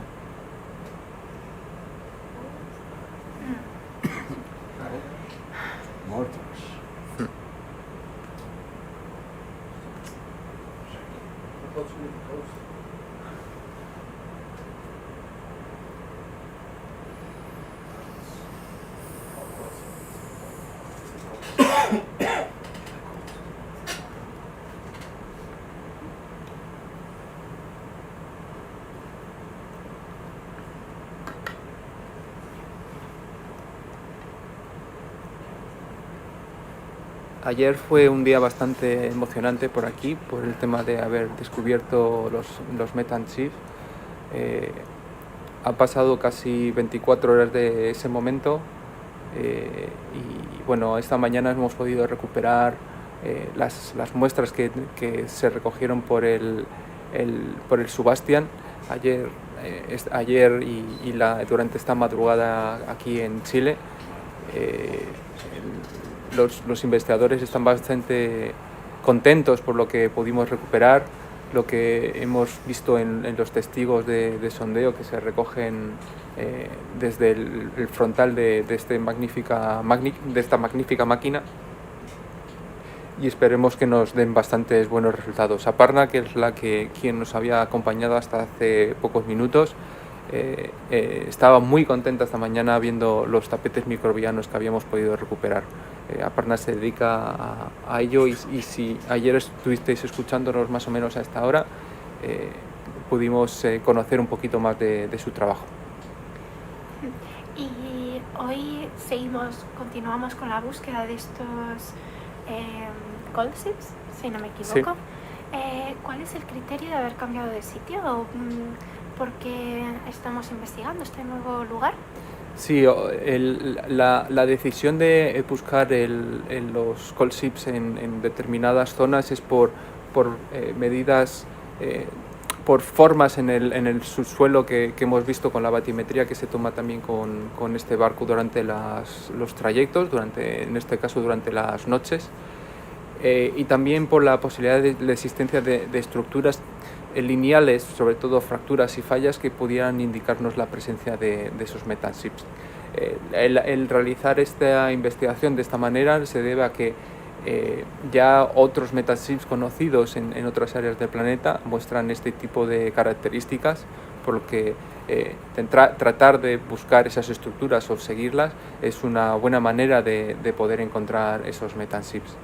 El habernos desplazado a esta zona es porque los datos preliminares, los escasos datos preliminares que tenemos, porque estas son zonas que son poco exploradas o cuyos datos no son demasiado públicos, nos muestran otras características que podrían indicarnos su presencia en esta zona, mucho más arriba en la columna oceánica, pero bueno, también igual de apasionante si logramos encontrar alguna evidencia de su existencia aquí.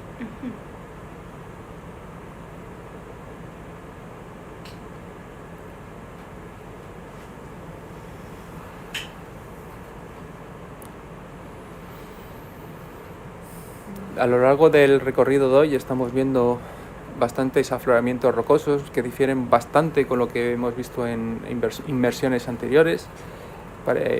Estas zonas parece más interesantes para nosotros los geólogos por la cantidad de rocas que podemos ver y también por lo que comentaba antes de diferencias en estructuras y diferencias estratigráficas bastante importantes que nos indican el pasado tumultuoso de Chile a lo largo de los últimos millones de años.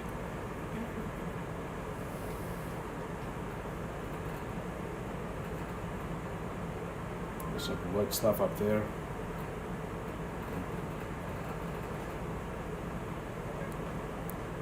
Nick, I don't know if you know why are so many stars, sea stars here.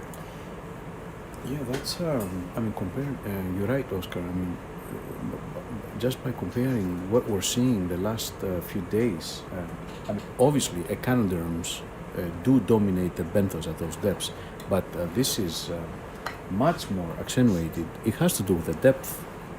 It has to do. I would, if I was forced to put a value, I think today we may be seeing 3 to 4 times more echinoderms than the days before, especially the number of starfish. Similar to the presence of lithoris, of the king crabs, this has to be depth related. So that would be my preliminary explanation for that, just depth related.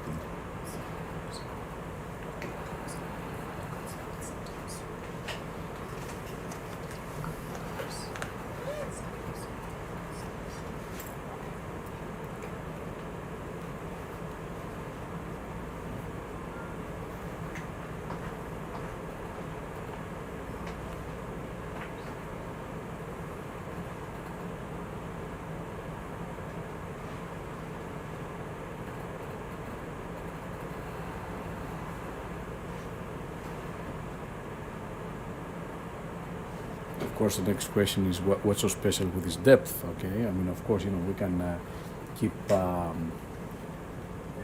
thinking about this, but very fast here we're reaching a point that I need to hit the books again.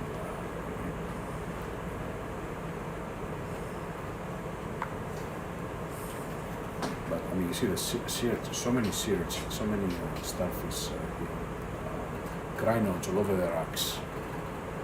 What we don't see, hold on a minute, Oscar, what we don't see is the amount of sea cucumbers. Oh, it's true. Hold on a minute. It's yes. true, it's true. We saw a lot the days before. It's true. It's completely true. So maybe we're looking at a depth preference. Yeah. Maybe the biologists on the ship could give us a better answer about that, or have a more precision answer about that. Yes, I have also noticed that the crustaceans we are seeing today, like shrimps and crabs, are from like bigger size, like the ones we were seeing deeper depths, were much more smaller. So yes, there are differences. Also, what we don't see anymore the acorn worms, the purple acorn worms. We don't see the very large predatory ascidians. So I think we're looking at different communities at different depths, which is well documented. We just need to give a much better explanation. We probably need to look at existing literature for the for this area. Okay. A different habitat. Yes. I know, I have a feeling the animals we saw in previous dives were like softer.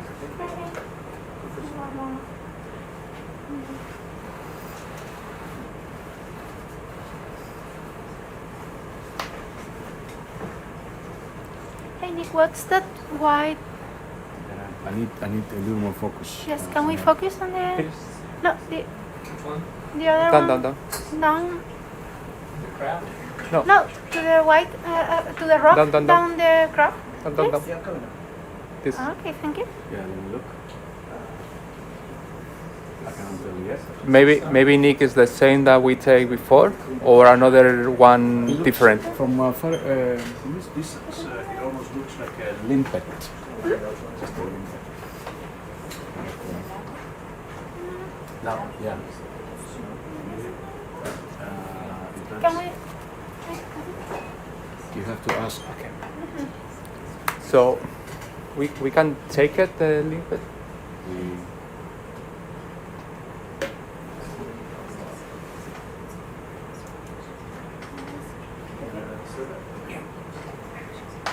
Same jar? Yes, please. So, jar number one?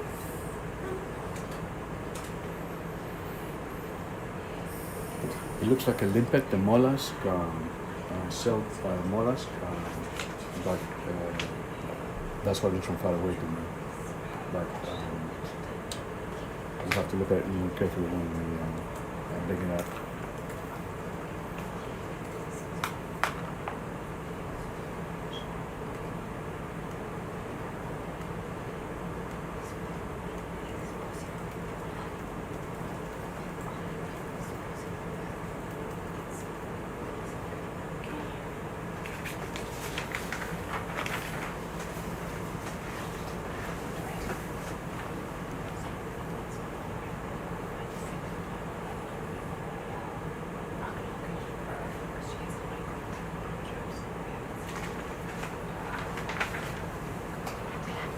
Tell you from the way it looks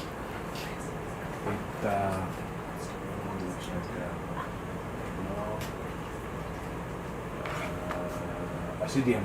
This is an ascidian because we can see the two siphons, the incoming and the that's an ascidian, not a mollusk. And the way to tell that apart is.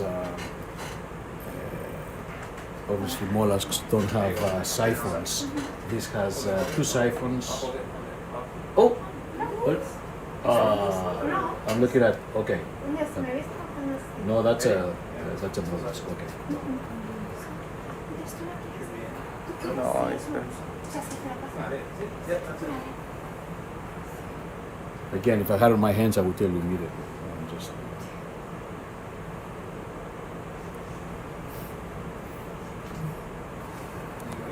All right, let's keep going. Yes.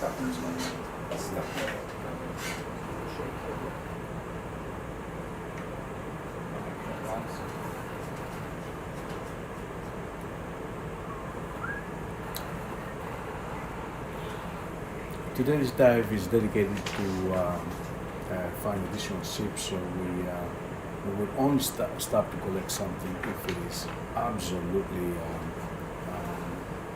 important or necessary or rare or a potential for something new. So our eyes are mostly focused on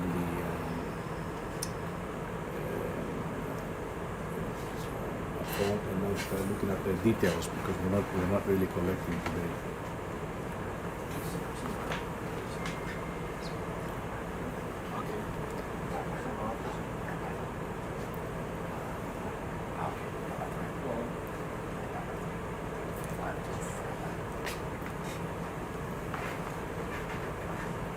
Does anybody remember if we took the squat lobster out of the boats? Yeah, exactly. It definitely feels obstructed, doesn't it?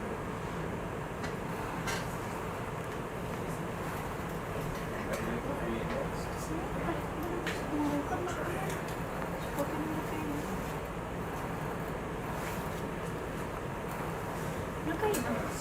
No ha caído. Creo que la-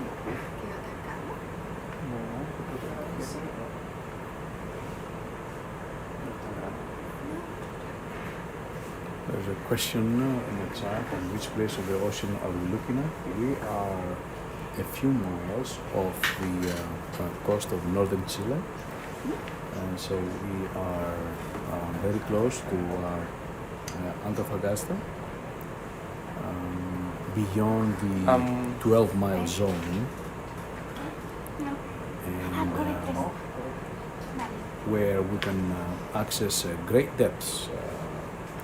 Several kilometers. And to score here when Very you close from the finish coast. with that. Oh, it fell. It just fell off. Do you want to scoop it while barboxing? Because it's some, I don't know if it's, They picked that up. yeah, I'm not sure. Maybe with the scope. Maybe it just got caught on the nozzle.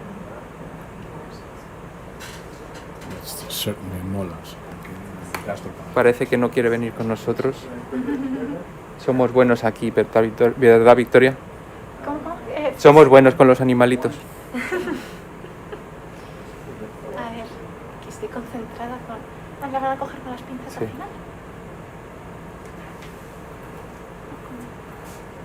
Yeah, I think the people that are talking about the Xenoturbella, we're not looking at the Xenoturbella, we're looking at the foraminifera, and they have the first syllables are the same. Okay. Victoria, can you remind me the full name for the foraminifera? Xeno... Is it biological sample?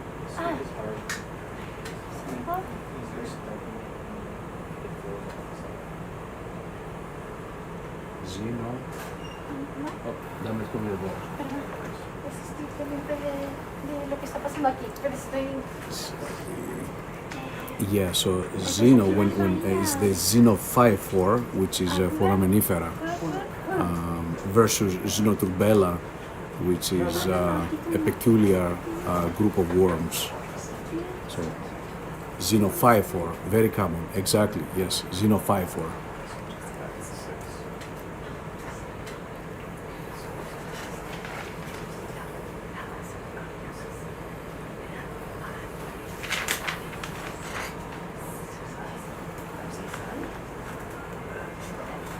I wish we'd find some Xenoturbella. I wish.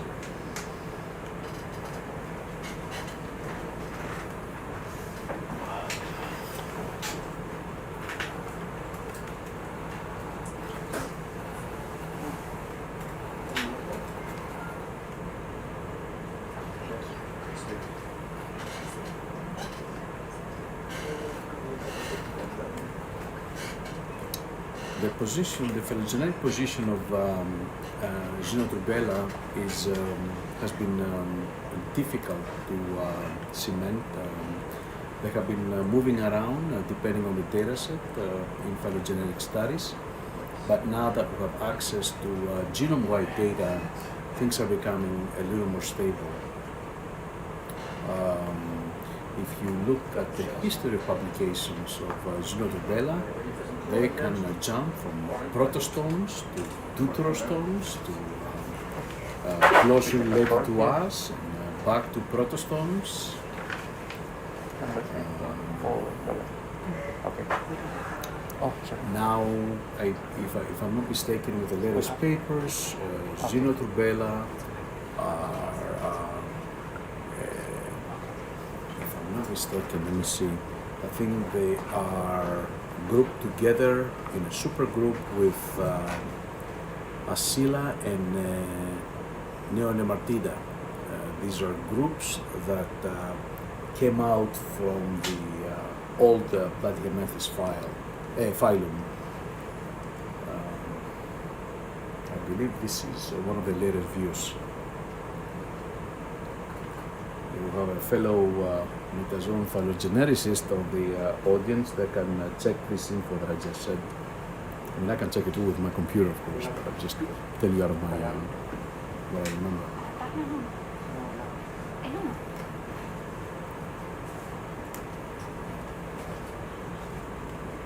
Anywhere? Just Is this one? here, is okay.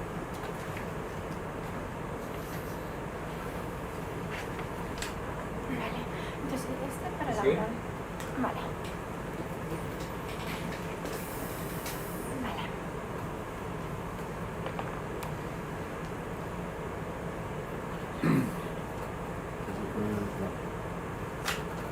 Jess, do you think you are better suitable to answer that? Maybe ask it the answer.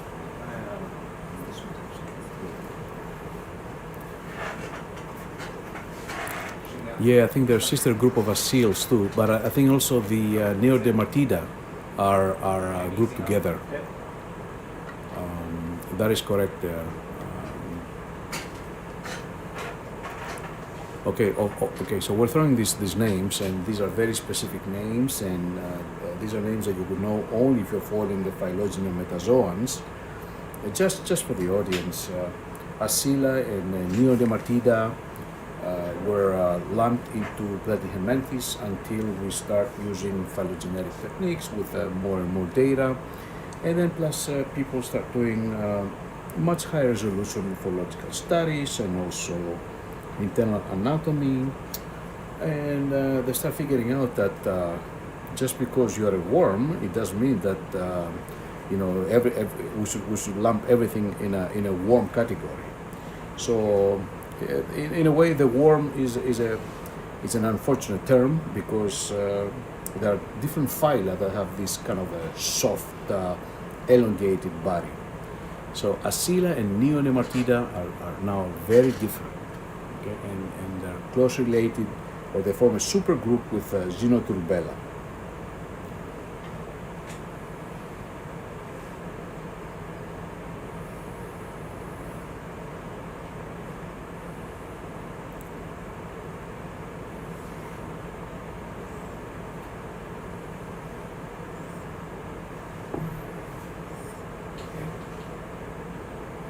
Another core or just one? So, keep going. With the same route, please. Continue? Ya. Vamos a continuar la exploración de hoy en esta área, que es bastante diferente a la que hemos visto en días anteriores, tanto en el aspecto geológico como el biológico. Just leave that hanging. Was that the section? Let's see. I guess it was the then watch this. Yeah. Okay. Coming from that.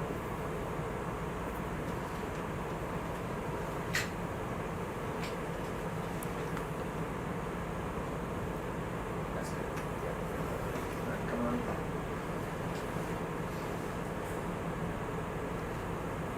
There's a question about who funds these expeditions. The Schmidt Ocean Institution is funding this expedition. Individual researchers usually they have to raise their own money to participate in this expedition. We have people that are coming from several institutions from several countries, and each one of them had to figure out a way to come here, prepare all the equipment that they need, fly here, hotels. So there are various ways to get funding. usually the university can support partially the scientists. I personally had to write 3 different proposals to get funding to come here, and but also the department, for example, may help individual professors. So there's just different ways, and people have even put their money to come here. So all different types of support.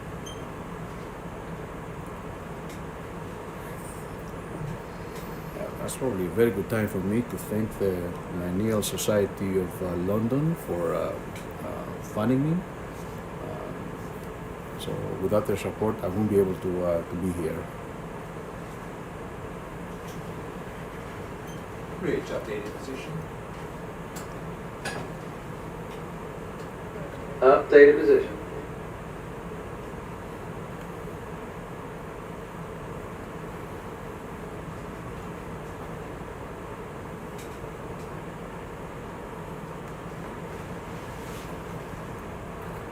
¿Algún comentario de lo que estamos viendo, Victoria? Bueno, respecto a lo que ha dicho Nick, parece importante traducirlo. Esta expedición se está realizando gracias al Schmidt Ocean Institute.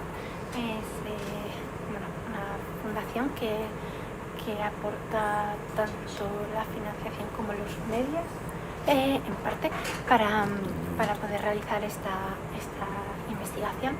Así que desde aquí agradecer a esta institución y también invitar a nuestra audiencia a visitar la página del SOI, donde verán pues, su información tanto de cómo aplicar a también comentarios que ya han salido antes en el chat sobre qué aparatos llevamos o incluso qué potencialidad, potencialmente que podríamos estar utilizando tanto en el ROV SuBastian como otros aparatos disponibles en el barco.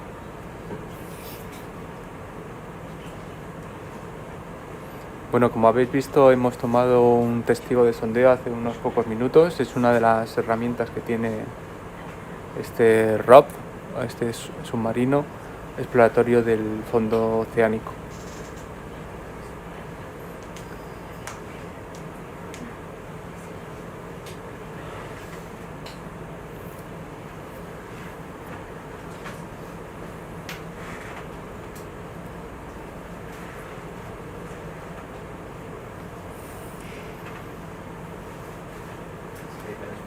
Let me give a little more information about my funding. I've been funded by the Percy Slater Memorial Fund Grant, which is administered by the Lineal Society of London, and I thank them very much. And it's that supports this expedition for me.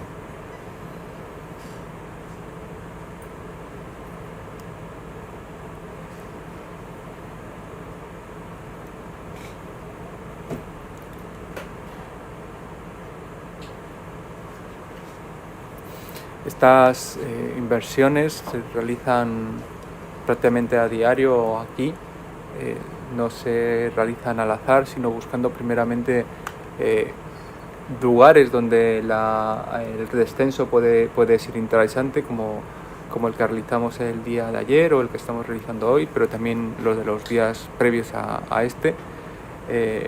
En nuestro caso, lo que estamos buscando son los methane seeps, como uno de los objetivos del proyecto que es financiado por el Schmidt Ocean Institute, los que localizamos ayer en una zona distinta a la que estamos hoy, pero el otro objetivo es la búsqueda de los fósiles vivientes. I don't know if Nick could tell us more about live fossils. Live fossils? Live fossils, yeah.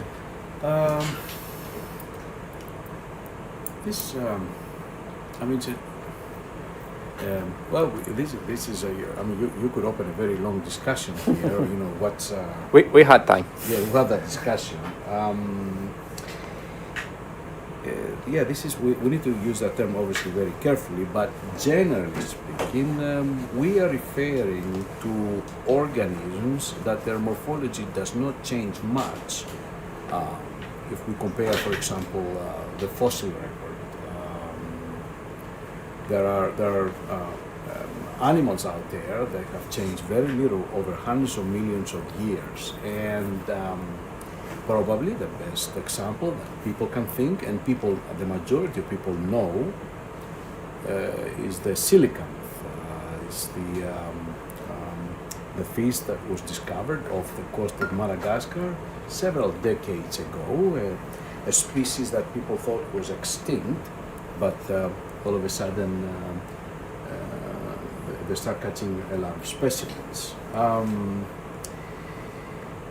Evolution never stops. I mean, the thing is, living fossil implies that, evolutionarily speaking, the species is not changing. But of course, this is not correct. We may be talking about things such as morphological stasis, where not too many.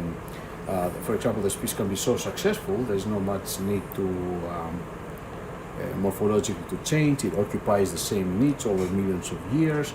Genetically changing, the mutation rates never stop, so things are changing. So, for the public, and I think we're really looking at species that have not changed much. Generically speaking, I think I'm trying to think if we can define generically what would be a fossil species. I think, for example, the brachiopods. Let's say I have been able to collect a few species, and then I sequence some DNA, several genes, or maybe the transcriptome, or maybe more, and then the species that we have been able to collect here in Atacama Trench, maybe they are very near the base of the phylogenetic tree of the brachiopods. Again, here I have to apologize to the audience. I start using a little more technical language. But the question that Oscar gave me is, requires a lot of discussion because it's a gray zone, and we have to be very careful how we use this term, living fossils. Even the definition is not clear, as many things in biology. Which would be the importance of studying these living fossils? Nick? Say that again, please, Victoria. Which would be the importance of studying these living fossils? The importance of living fossils is that this lineage of organisms has not changed much over millions and millions of years, and that would be. Okay, so why would an organism not change much over such a long time? Well, perhaps because they live in a very stable ecosystem, which now, which is at the core of this expedition. We're looking at very old ecosystems that may have retained, or they may have supported animals that have not changed much over hundreds of billions of years. Again, this subject requires much more discussion.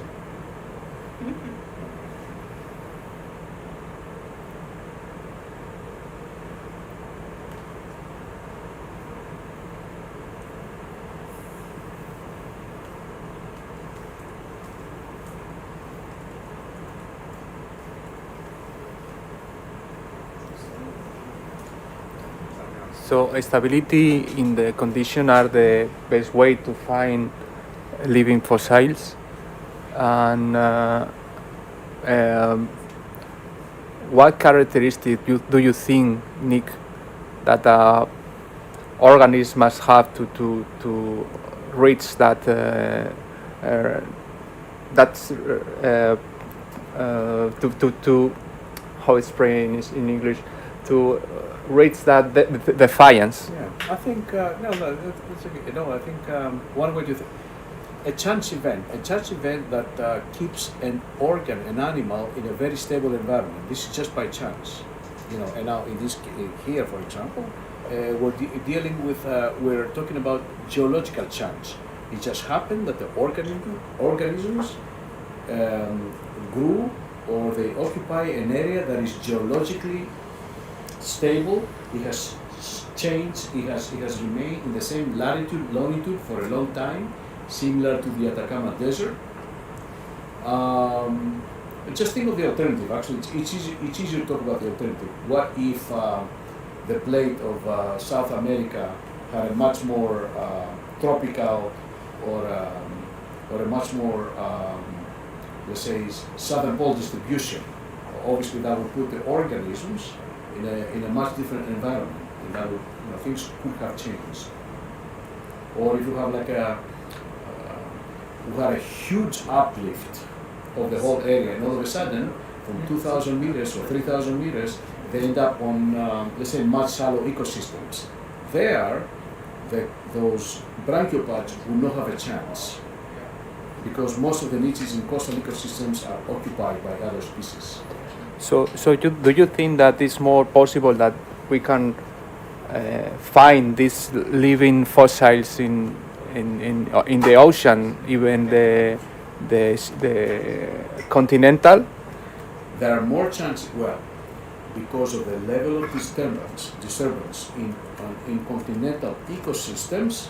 I would say statistically is very difficult to do statistical things here, but the ocean, which provides many more habitats and it's many more times bigger than the continental area, may provide more opportunities for what we are referring here to living fossils. I think that would be a fair statement. Okay. So, for example, here we are near the Atacama Trench, very active zones on the planet. So the objective of the mission is to find the same organisms that we actually know that is in the rocks of the continental Chile, and as Nick explained a few minutes ago, the morphology is the best candidate to try to find this animal or organism. But maybe in the past, or maybe in the geological record, could do the question of this was a living fossil. My question is about if in the record, for example, you are more specific in marine organisms. It's possible that we have in the past this kind of organisms that live for millions and millions of years with the same characteristics. It's these are discussions that need a lot of discussion. These type of questions are not easy to answer. Not because it's easy to talk about, but you have to think about many possibilities. Let me give you some statistics. Again, I wish I had more paleobiology knowledge. Okay, the average age of each species is 1 million years. Okay, which means the average species, after 1 million years, it becomes extinct. Okay, if this is a distribution, here I'm going on a limb. Okay, if this is a distribution of how long a species persists in the fossil record, that means that some species will be around for a very short time, and perhaps we can think of about the hominid species, the multiple species, the humanoids that they didn't survive for too long. That's at the one end of the distribution. At the other end of the distribution, you're going to have species that have persisted for a long time. Let's think of those, some examples that people may know. The six-gill shark, the megamouth shark. These species have been around for a long time. So I think we're looking at maybe at the statistical distribution of how long a species can persist.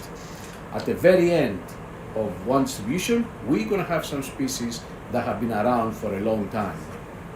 Maybe we need to look at it statistically, no?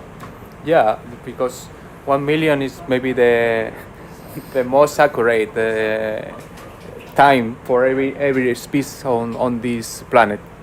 Yeah. I like the answer. I love it. So actually, Nick speak about a fish that is living fossil, but also Victoria can tell us more about, for example, Ginkgo biloba. That is another living fossil, right, Victoria? Yes, it's a plant. We are not expecting to see plants in this stuff, but yes, there are several species that can be considered.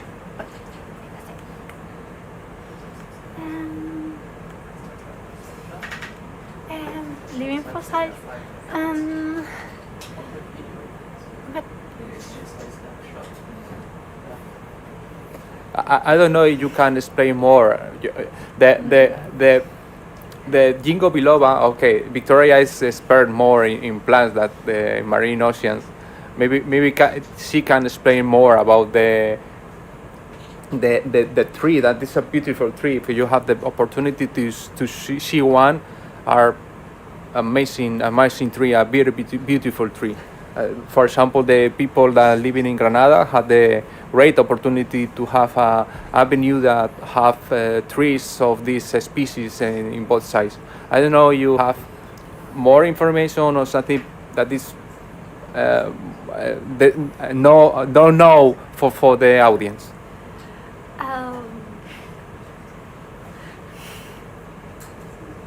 I don't know. Let's look at a very nice suggestion from somebody from chat, stromatolites. Yeah, that's great. Thank you so much. Yeah, thank you. But the stromatolite is more a combination of geology and biology. Yeah, the communities that form that the stromatolites maybe change for the past of the years, the millions of years. And here in Chile, I have a sample of the stromatolites, and other countries in this planet have other stromatolites. The best example maybe is in Australia, that have a lot of these stromatolites. For the audience that is not familiarized with this term, an stromatolite is a formation of microbial mat. Over this microbiota is forming a layer of minerals. Mainly is carbonates, calcium carbonates, but there are also gypsum stromatolites.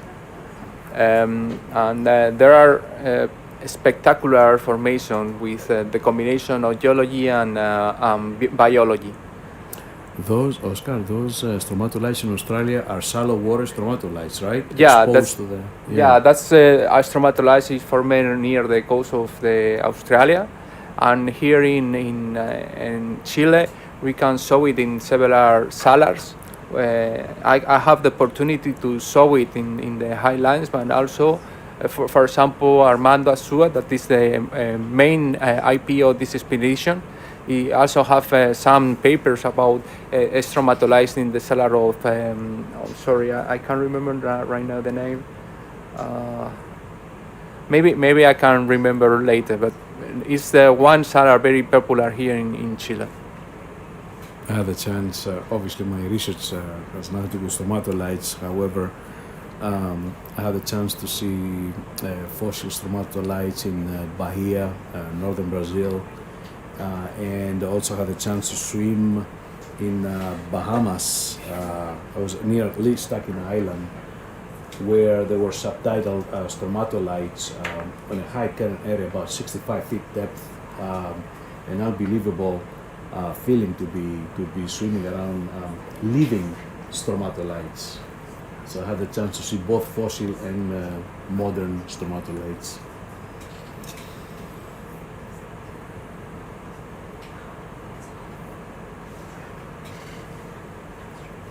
So that's about the discussion about what's a living fossil.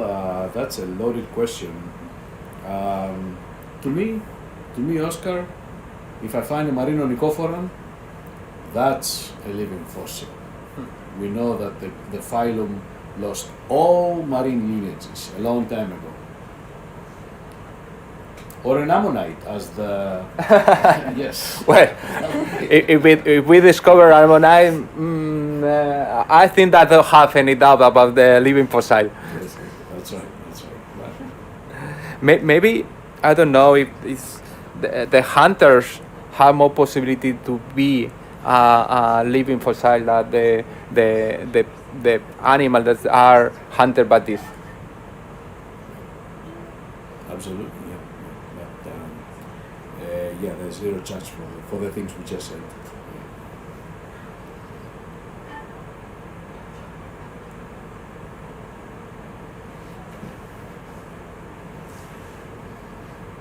Actually, this brings us to, now that we're talking about those things. One question is, how many different life forms are remain to be discovered? The truth is that we probably have hundreds of thousands of new species that wait to be discovered or to be described, to be honest. So there's no question about that.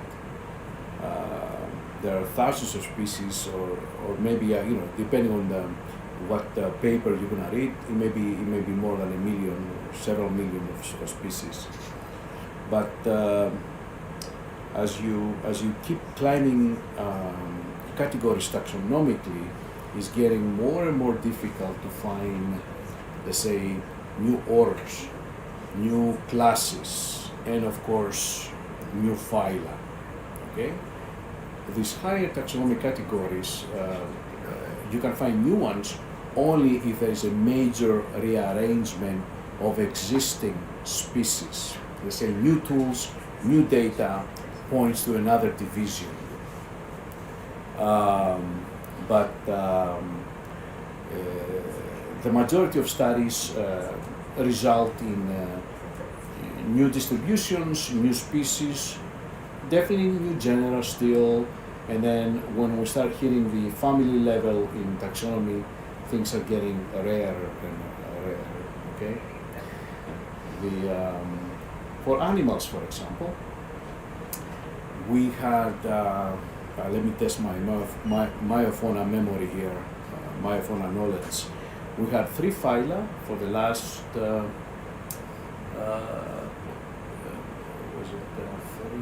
we started with the Loricifera,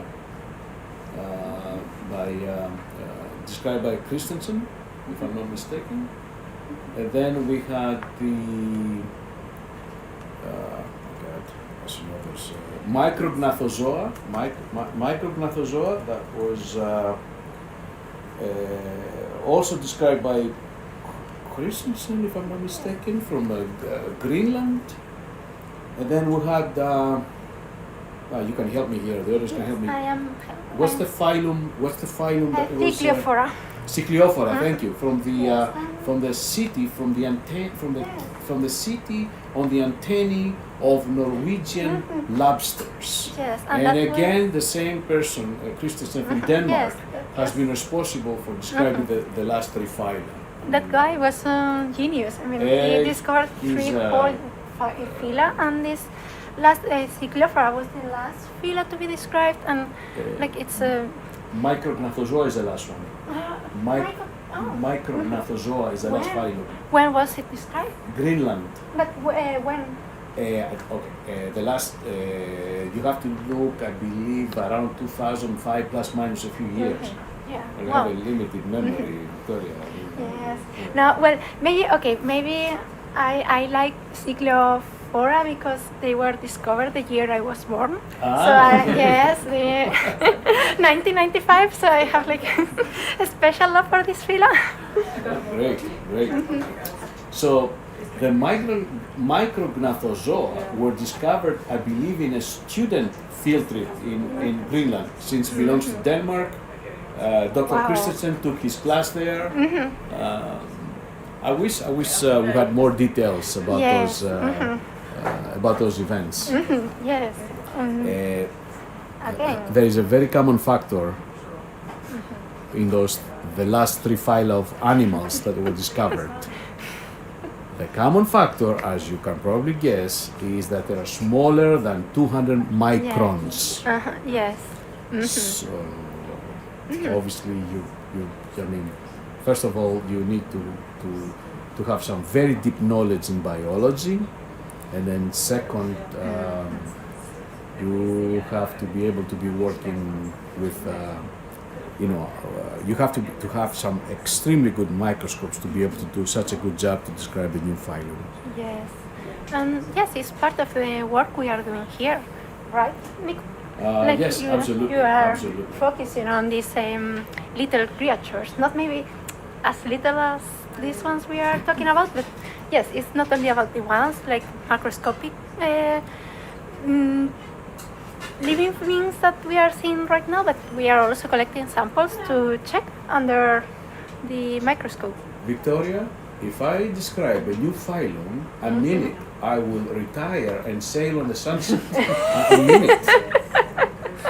And Nick live in Puerto Rico, Yes. so Let me choose the name of the new phylum. when two biologists are excited, one geology surprises.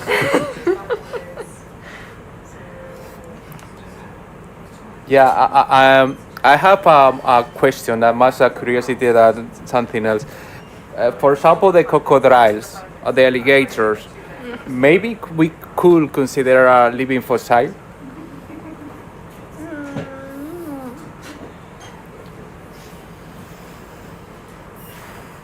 That's.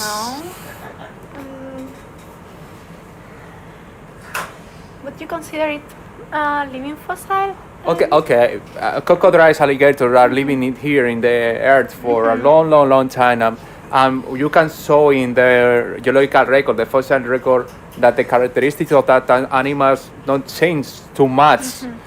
You can show a skeleton of one crocodile right now and a skeleton in the rocks, and are very similar. So I don't know if we have enough data or enough characteristics that can change to consider it a crocodile or an alligator living fossil, or we can discard that idea. Maybe I would say they should be like older fossils, but I'm not sure. I'm not that familiar with fossils, I have to say. I'm more focused on living species, not fossilized ones. The whole living fossil idea is a rabbit hole. We can keep talking about this. However, this is one of the best discussions I had lately with Oscar and Victoria. It just makes you think. This is usually the daily life of a scientist is, I'm not going to say routine, but we're concentrating on what is immediately ahead of us. And where our schedules are tied up with, let's say if you're working at the university, you have to do lectures, you have to order things, you have to prepare, you have to talk to graduate students, you have meetings, and I think what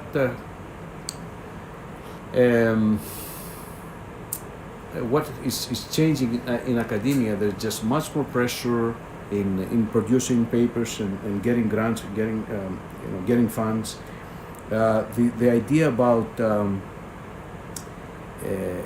talking to somebody, having a chance, have the ability to talk for hours about subjects, those long walks on the forest and just talk about ideas. I think this is declining a lot. To be able to sit down and just think. about ideas. We are really caught up in day-to-day things.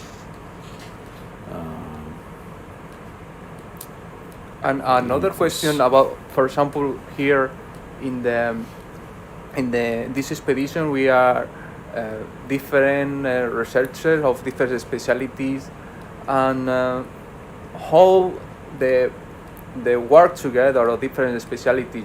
Here are two biologists. I am geologist. How the work together of this kind of specialties can reach investigation more interesting for the audience, for example. I don't know if Nick, that have more experiences than Victoria and I, can tell us something about that. If the collaboration with the people of other specialties, how good or how to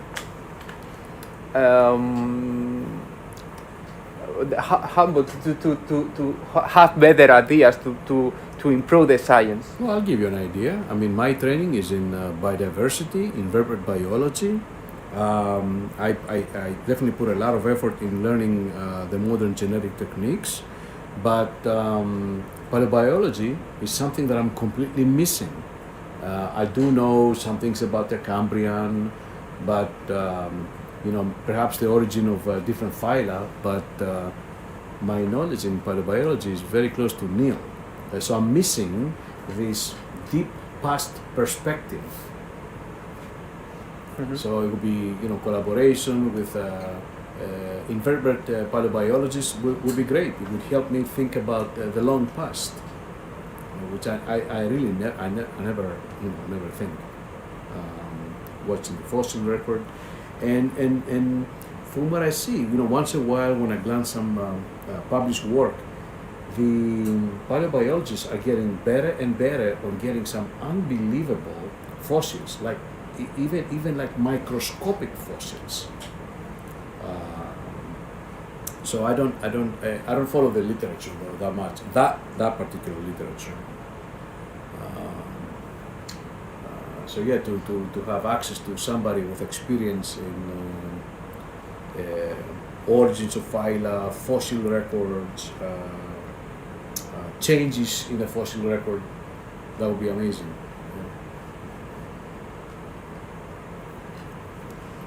I don't know if paleogenetics can help us to improve our knowledge of the evolution of the species.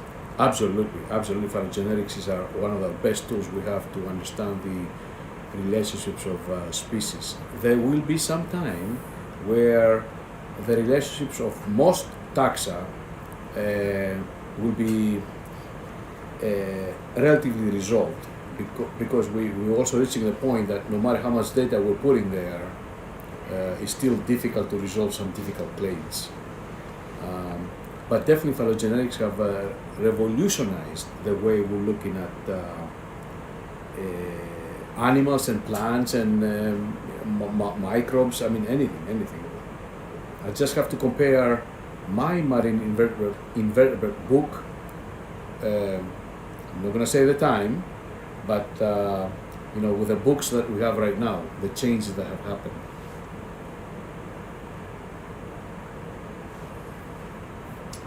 So the people in the audience have provided a few examples that we missed, anywhere from lungfish to horseshoe crabs to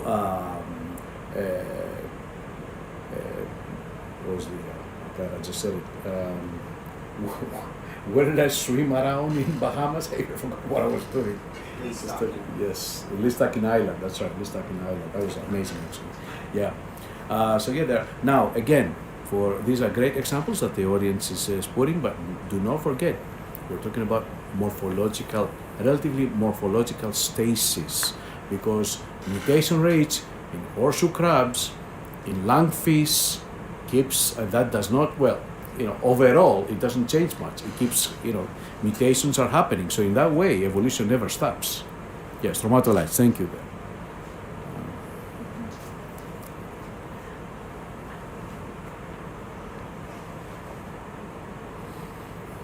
So it's not an easy it's a relatively vague term, or a rabbit hole, as the one of the members of the audience say.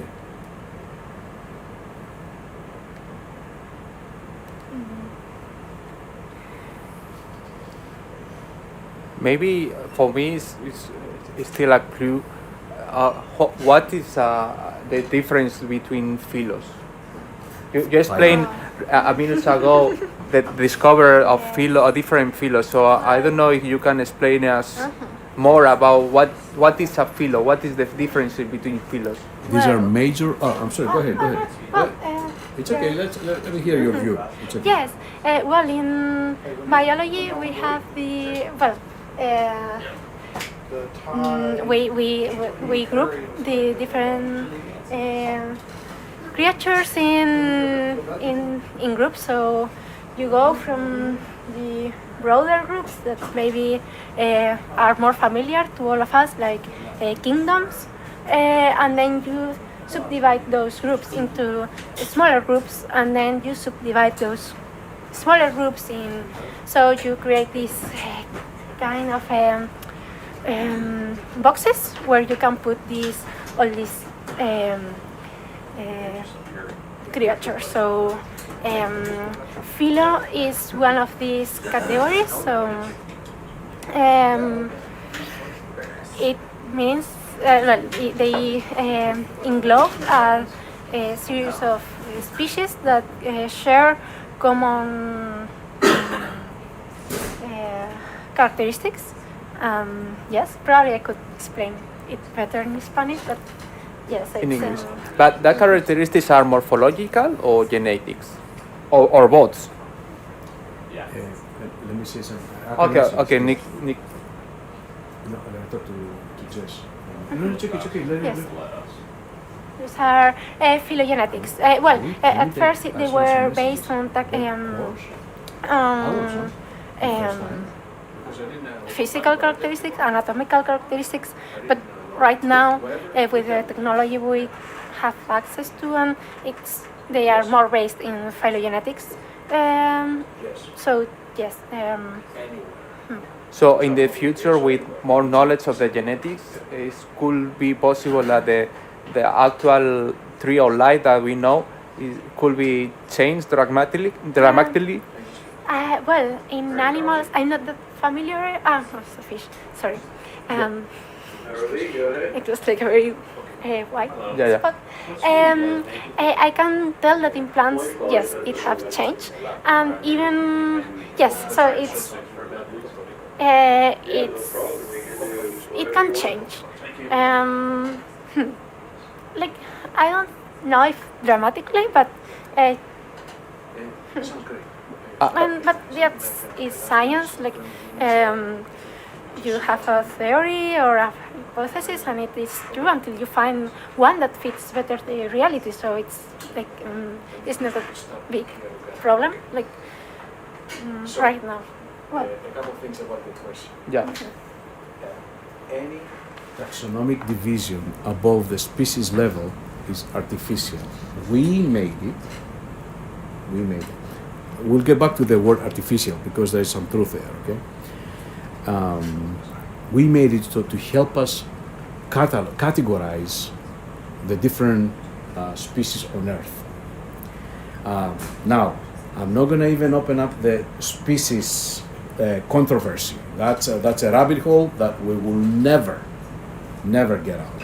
Obviously, there's a lot of competing views. However, we can categorize similar species in genera and different genera to families. Now the species do have some biological truth. They're definitely biological entities. And let's push aside the controversy on the what's a species. A genus is I guess somebody can say, well, it's nice if we're dealing with a monophyletic group of species that form a genus. Okay. So the phyla is again another construction that helps us categorize the organisms. And there are real morphological and genomic differences among the different phyla. There's no question about it.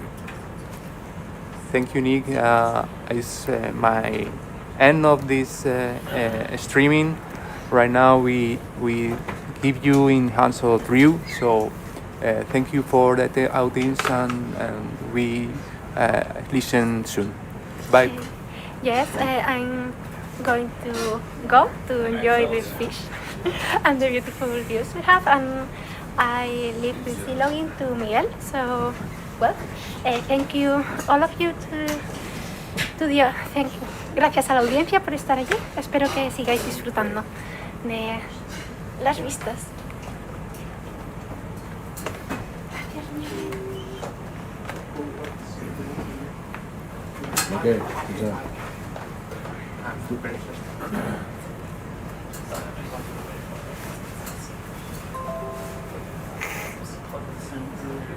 So, we sit down somewhere. Lauren wants 2 specimens of whatever species. In the research. Yeah, I understand. Hello everyone, I'm Miguel and I will be sea logger for the next There hour. are plenty. It's We'll the have most Andrew common. Palmer with us in a few moments. Okay. Bridge, can you stop, please? So, Jess, now that we're going to start picking up the searching, we're going to be taking 2 courses from Lauren, 2 courses from me, and okay. How many? 4 courses. I did just speed up a little more to catch you. Was that too fast? No, we just have to stop and take a sample. So 4. Right, then I'll 5. stay at the higher speed. That seems to roughly match what you guys were Not 2 doing. this time. Okay, Yeah, we just were 1. So just on 5. the edge again, pulled by the umbilical, so I think that was So pretty far, good. 5. I can also use that sampling time to go around you and get a little head start. 2 Lauren, 2 Nick, Yeah, 1 you can get a little Palmer. bit, just don't get us too Okay. far off the bow, please.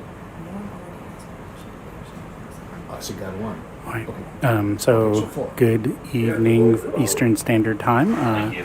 and hello to everybody else, everywhere else in the world. I am taking over as dive shift for the next remaining hour of this dive. My name is Dr. Drew Palmer. I'm a professor at the Florida Institute of Technology in sunny Melbourne, Florida, where it's like 94 degrees Fahrenheit today. So I'm very happy to be here. And we have about an hour left in this dive tonight as part of our next to last dive of this expedition.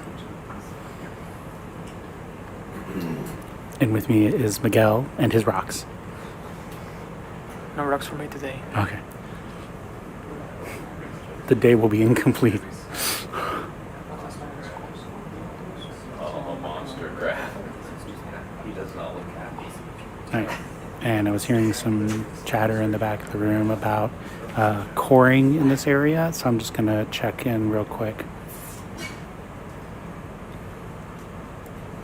You want to grab some cores here? We're going to have 4 cores at least. Okay. 1 Lauren, 1 Aparna, 2 for me. Okay, here? Like anywhere in specific? Here, yeah. We need to finish as soon as possible. Yes. Okay. Yes. All right. Yeah, no, I agree, because we want to keep to a strict hour to Yeah. get back up and Yeah. so we're going to spend like 11 hour dive tomorrow.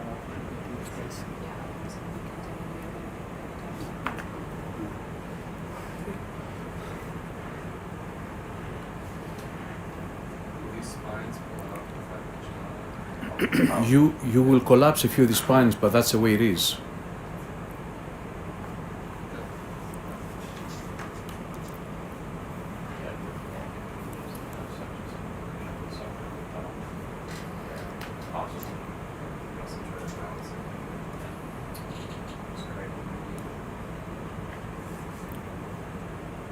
Some of the controversial questions in species and taxonomy. I mean, there are so many. It's an extremely interesting field, but there are controversies on what is a species because it changes from group to group. For example, just compare what's a species in animals versus what's a species in microbes. In bacteria, we often have a discussion in microclasses of whether species is even something that really exists for microbes. And the difference is that in animals, you usually have vertical transmission of genetic material, where in microbes, you have both vertical and horizontal. So there are, so that really, instead of having a phylogenetic tree that we usually have in animals or plants, you may have a network, which is, for me, that's a very bizarre concept. It's inherited mess. As a microbiologist, when I try to explain it in class, I'm like, so there's this transmission, and then there are free floating plasmids and bits of genetic information, and they're like, this is kind of crazy, and I'm like, yes, it is. I mean, there's even argument that are we going to be able to really get a high quality of phylogenetic tree at those groups, because the phylogenetic formation is so jumbled that a good phylogeny may not be attainable. Yeah, well, and the division, right, the generation time in microbes is so fast that they're able to adapt and diversify so quickly that some of these gaps can be very, the drift can be pretty intense. And then it comes the other controversial topic. Even if you have the whole genome, what are you going to do with it? Because we have now a lot of studies where you actually have to filter your data. If you just use everything you got, you will get different versions of phylogeny. You need to figure out which portions of that genome that you're studying, or the genomes, if you're doing phylogeny, support one phylogeny versus another group of genes supporting another phylogeny. So that's another hot topic right now in trying to figure out the relationships of different groups. And then if I get a little more technical, one of the controversies right now is what to do with if you have 2,000 genes. Do you concatenate them, which means you stick them one after the other, or you just do 2,000 different trees? It's a great field to be in. It's a lot of advances. I really I'm very happy to be dealing with this type of problems.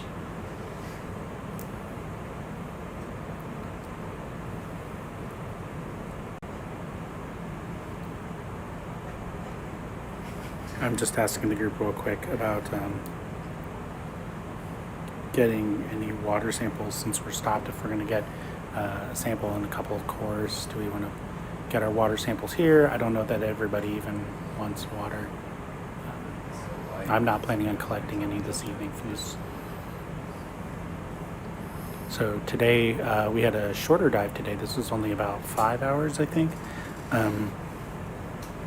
We were looking at a possible other methane seep site. If you joined us last 24 hours, we spent about 24 hours exploring a interesting ridge that had a couple of declining methane seeps that we were able to sample from, but then really we saw like a fairly large sized mound of material that where it was clear that the seep had already gone extinct essentially, and a lot of the material there was already dead.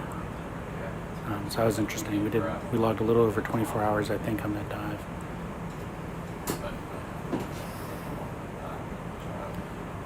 And so if you join us tomorrow, starting at around, I think, 11 o'clock Eastern Standard Time, we'll actually be diving to 4,500 meters, SUBastian's limit, and we're going to be exploring the deepest part of the Atacama Trench that we can get to. I think the actual deepest part of the trench is about 8,000 meters? Nick? Do you remember the number on the deepest part of the Atacama Trench? So we're going to the 4,500 mark, but I don't think I just look at that.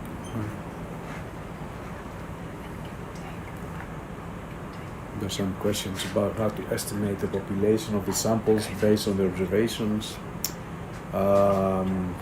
Yeah, of course, there are different approaches. I wish I had my experimental design colleague here. But from what I know is, well, first of all, you can get, if you have enough transects,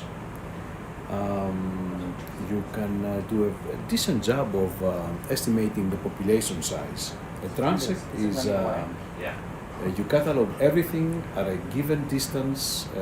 Just imagine a belt. And you just counting the number of organisms or the number of specimens you find on that given area. And you do enough, and you're gaining enough statistical power to start making inferences on the population. You can also infer the population size by genetic methods, and because the amount of genetic variability, given the number of specimens you use, it can give you another way to make inferences about the population size. So there are both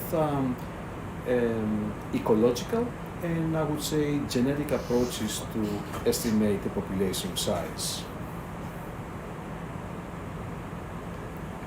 To answer the question about the depth of the Atacama Trench, the deepest part of this trench is 8,065 meters deep. So we were pretty close.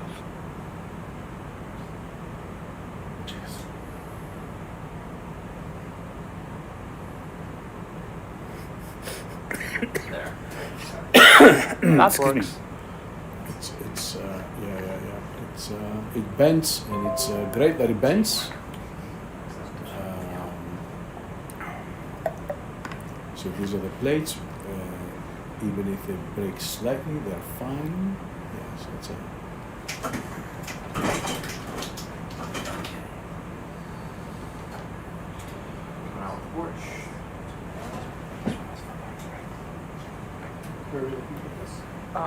we have space in Biobox 2A or 2B might be the best choice. Biobox 2A or 2B, please. Whichever's easiest.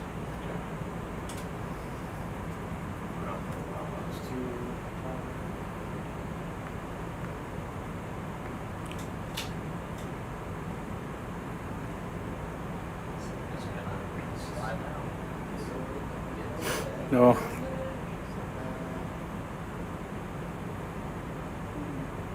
Like gravity do. No.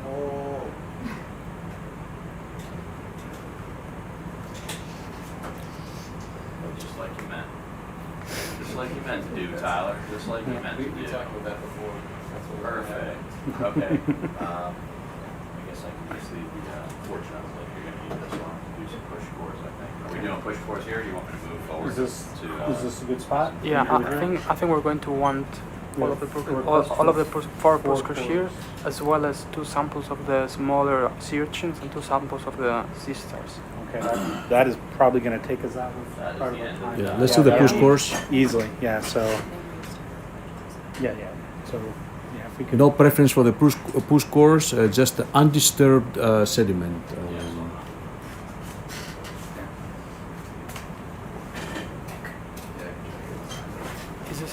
Is this first score going to be yours, Nick? I cannot hear. Is the first score going to be for you? Sure. I don't know if there's a order. No. Aparna? Aparna. Yeah, let's have Aparna give the first course so that it's not disturbed. So, 4. Aparna.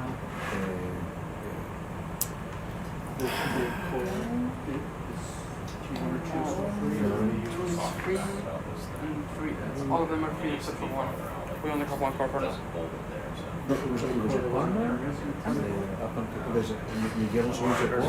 No course have been taken apart from our one for Lauren today. So. Oh, okay. Aparna, Lauren. No preference, just right here. Okay, yeah, it's fine.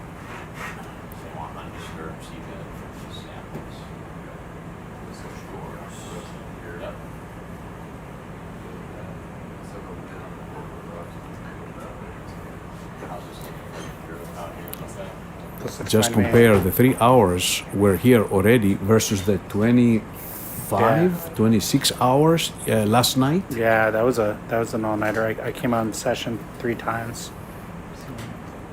I left this room at 4 o'clock, and I was not the one that spent most of the time here. There were 2-3 people spending more time than me overall. Any particular numbers? Um, 1, 2, 3, 4? I guess there's something in 1 already, so just 2, 3, 4, 5. We don't have anything marked in 1? Yeah, we have things in 1. I was told that Lauren had a core already. I don't know. 2 should Two on, yes, sir, 2. Okay, thank you. Number 2.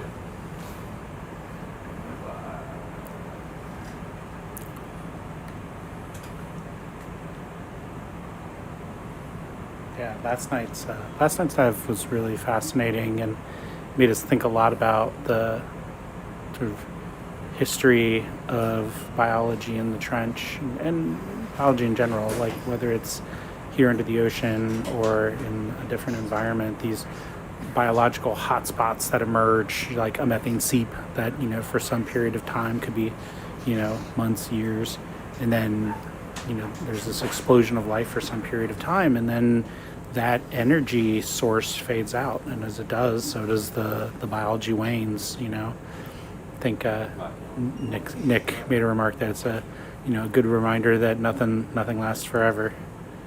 So.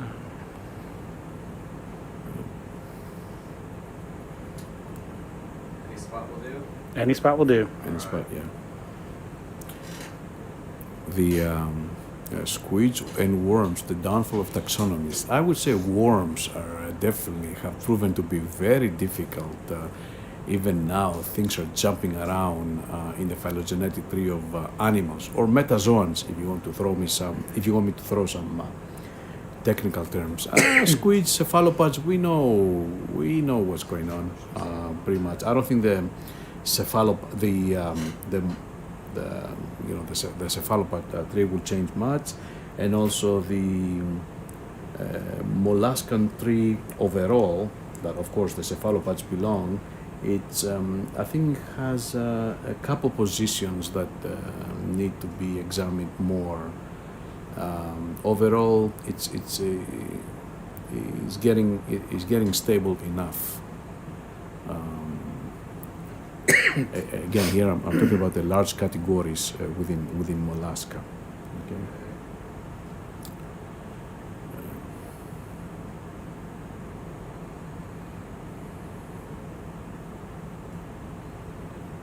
Generally speaking, the less characters an organism has to compare with other organisms, the more difficult things are, and that's where DNA gives us solutions. And again, I'm not saying that DNA will give solutions to everything, because we still have a lot of issues. It has its own disadvantages, but definitely there is. It has improved so many things in these phylogenetic studies. Beautiful.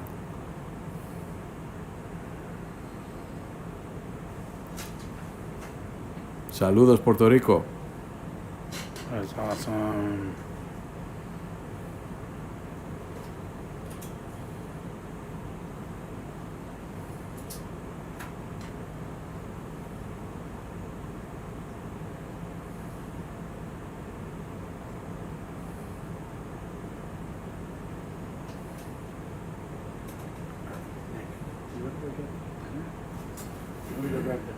What? Do you want to go grab dinner? Yeah. So it's dinner time now. It's almost, you got like 10 minutes left. Did you have dinner? Yeah. We both came down to relieve you guys. So we got 3 more cores. What else anything else you wanted from here? Well, I mean, I was asking for 3 cores per region, whatever we have time. But we need to get Lauren first. Aparna, and 2. This was a podcast. Okay, then it's Lauren after that. Okay. And then 2, if you got time. 1 more, because I have asked originally 3 per Okay. site. We do this too, and we try to catch a couple of the. Exactly right, And yes, then yes. we do the first one. Exactly, yeah. So that's a push core 2 is for Aparna, and this one. Just anywhere where it's there. Yep. And then push core 3 will be for Lauren.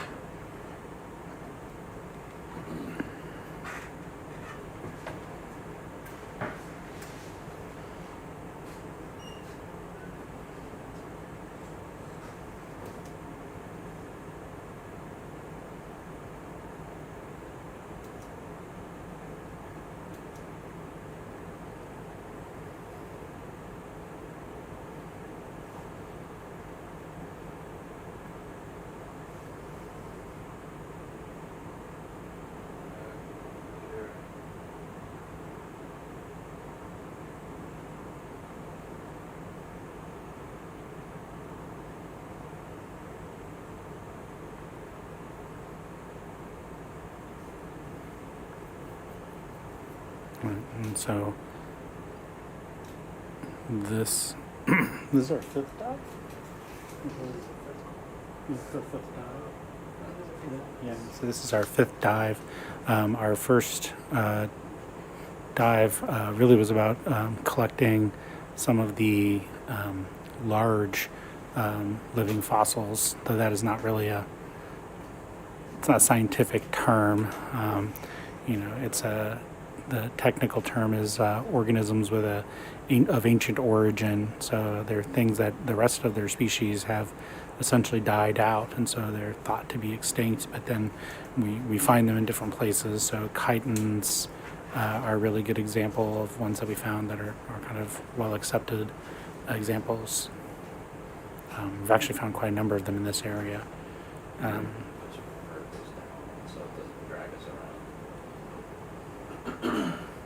We're filling up on cores here right before we head up.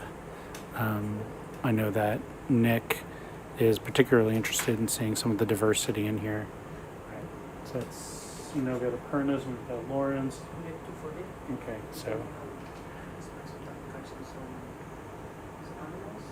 Are we? Okay.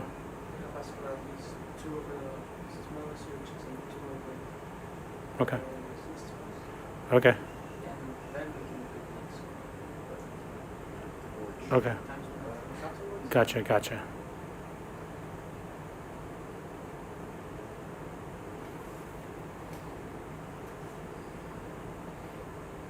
Archaea are a very interesting group. They really do kind of represent an interesting, evolutionary grouping. When I first learned that they had separated this group of prokaryotes out into Archaea, I was sort of like, oh, it seems unnecessary. And now I teach a microbiology class, and I'm like, oh yeah, it's really necessary.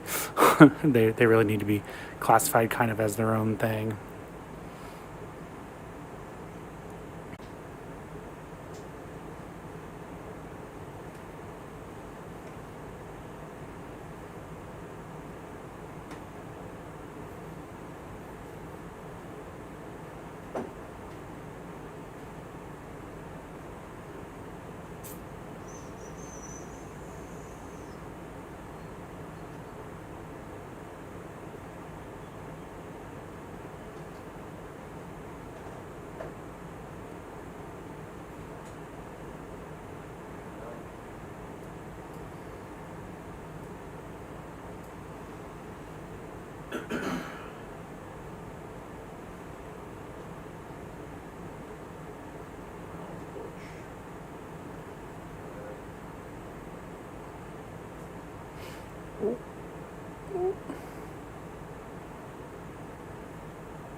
So I know in Nick's case, one of the things he's really interested in doing is searching through these cores and finding like copepods and other very, very small marine organisms. So that's, he gets one more core from here? Okay, one more core from here, and then we'll catch a couple of this core land. It's core day.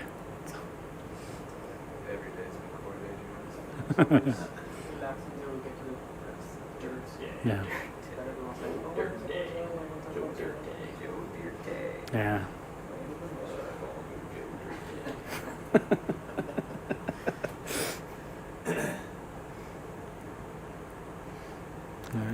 I am checking on my request for any water,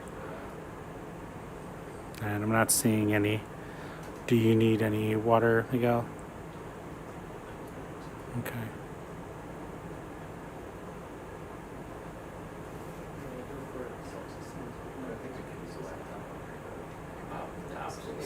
I can get a couple over here too.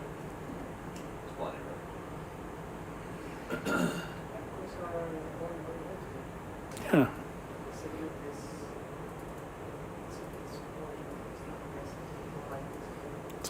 we've made peace with the sediment.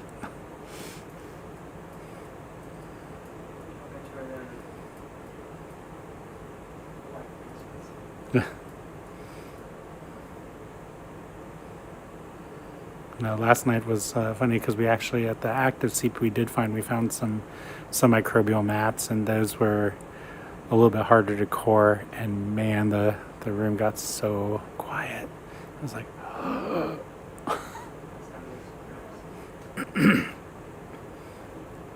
well.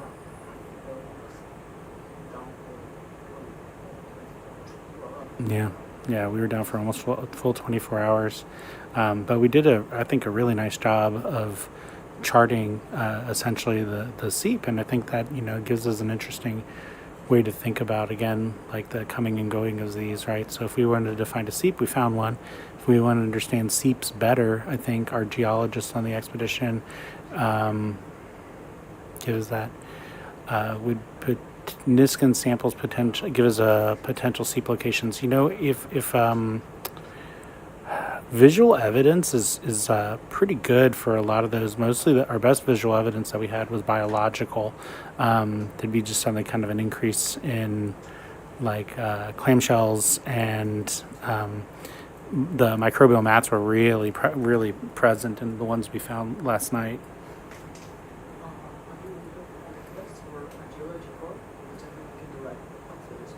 Okay. All right. What's next? So it sounds like we have 2 cores for Nick now, so. We can do the 6th one for geology. Okay. Then we can catch the animals, and we can try to do okay. the next last. 6th core for geology. It is in fact core day. You get a core. You get a core. I didn't realize that there was a demo core. So I actually didn't realize there was a demo core, and I walked into my bench and in the lab space that's across the hall, and there was just a core waiting for me, and I'm like, what is this mine? Did I not process it? I'm like, I don't know what's going on. So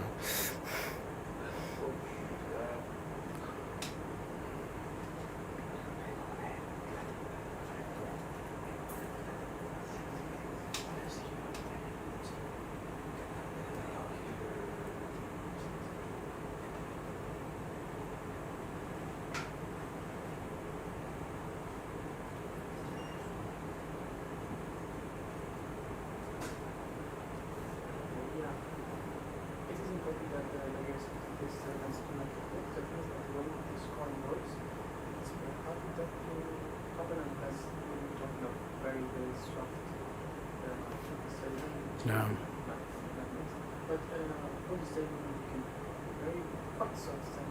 Yeah, these have been good. Right now, after the layers of what we said, they are not Yeah. straight.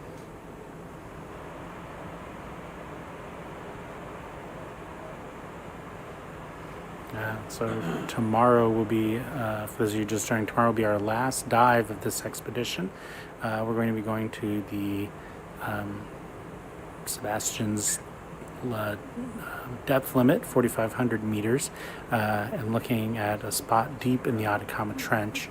And based on some net casts that had previously been done, these pulled up some of the living fossils that actually inspired the expedition. Now, of course, in our expedition, we're actually interested in living fossils or organisms you can see with your eyes, but then also a lot of us are more interested in actually the microbes that may also be ancestral or bacteria with ancient origins. And this is in part because some of those bacteria were previously found in the Atacama Desert, and we're hoping we can find some of them paralleled here. Okay. All right. So I think we're solid on course. Yeah, I think we can start catching the urchins and the sisters now. Maybe the vacuum will work. Okay. So we want to get We need 2 of each. 2 urchins and 2 into of the pure of the brittle stars. Yeah. Those are brittle stars, right? See? So if we can maybe get the 2 urchins in the same section sampler 2 and the 2. Yeah, If that works. And maybe this starts with a pincer, I don't know. Whatever they think is best. Yeah.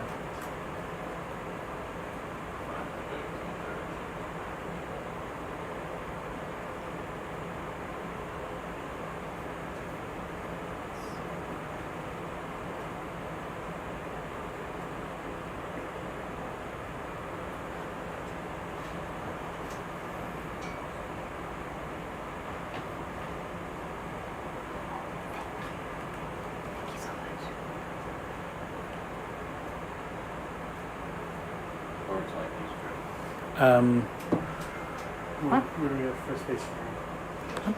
Where do you We can just put the Beavers 1A. Box 1. You want it 1A? 1A, which I think works. These are quite small.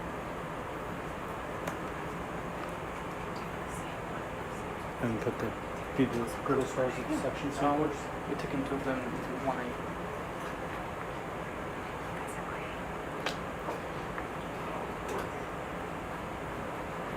So when I was watching the coral quivers open earlier, and then one of the push cores, I noticed that the water was more disrupted, like hazy, almost like a mixing of like alcohol or like a.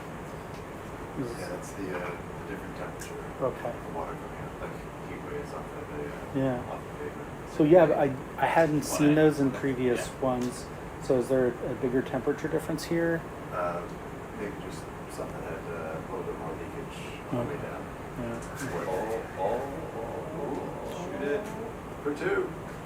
It's at the top of the. It may want to go to. In 1B. 1B. 1B. Bingo. Sorry about that. Sorry. That was 1B, not 1B, right? 1B, as in boy, or as in best. Or as in B urchin. Actually, it landed in D. 1D. Oh, 1D. See it? Good eye. Alright. Oh, yep, there it is. Alright, so I'm going to scoot ahead to get a hold on this one, and then there's a couple of hurdles. Okay. Is it on this one? You want to try and grab that one? It looks like it's half No, I shape. don't care. Not for this one, I don't care. Maybe. That's why Yeah, I put in the could be. chat ask for everybody else if they want Yeah, this go one. for it. Nobody's replied, so if nobody replies. We can place the second sea urchin in the same place as this one. That's what's right in front of it. Our friends. Just like a challenge. I can zoom in with this a little bit. There we go. See how it goes. Yeah. Oh, look at that right below it. There you go.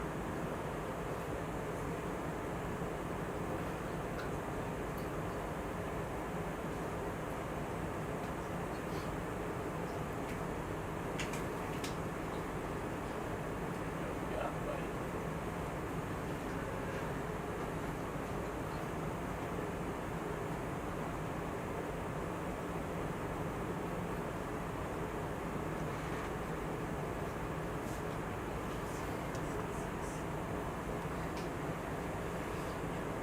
Let's go into this. You want this one in 1D as well? Yeah, Yes, 1D please. would be fine. Okay. Yeah. It's the bonus point. We're in our bonus round, finishing sample collections right before we go back up. We're trying to get these 2 urchins, 2 brittle stars, and then we might be able to grab a third core for Dr. Nick. Let's see which box this urchin chooses.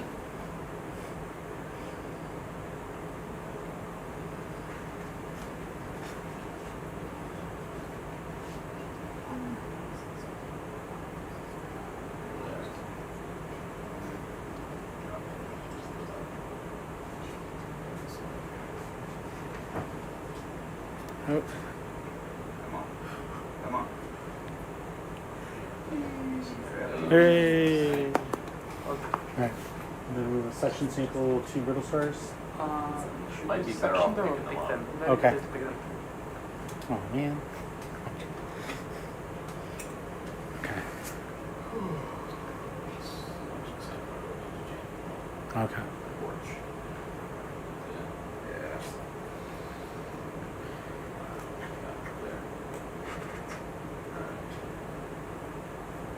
For these brittle stars. Just get them to How's that? You look at the field of urchins and brittle stars here. There's actually been several throughout the day.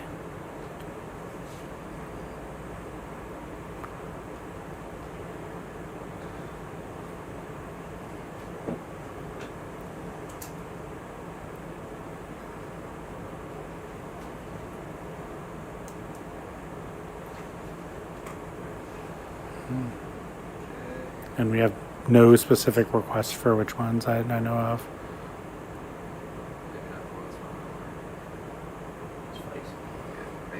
So what are these cores for? So these cores can be used for a variety of purposes. So it depends on which member of the team is receiving the core. So people on the microbiology side may be looking for what we call the metagenome, so looking at all the different microorganisms that make up different layers of the core. And the core, actually, as you go down the core, so basically deeper and deeper, you can find different metabolism starts to occur. Sorry, I find that funny. It's running away.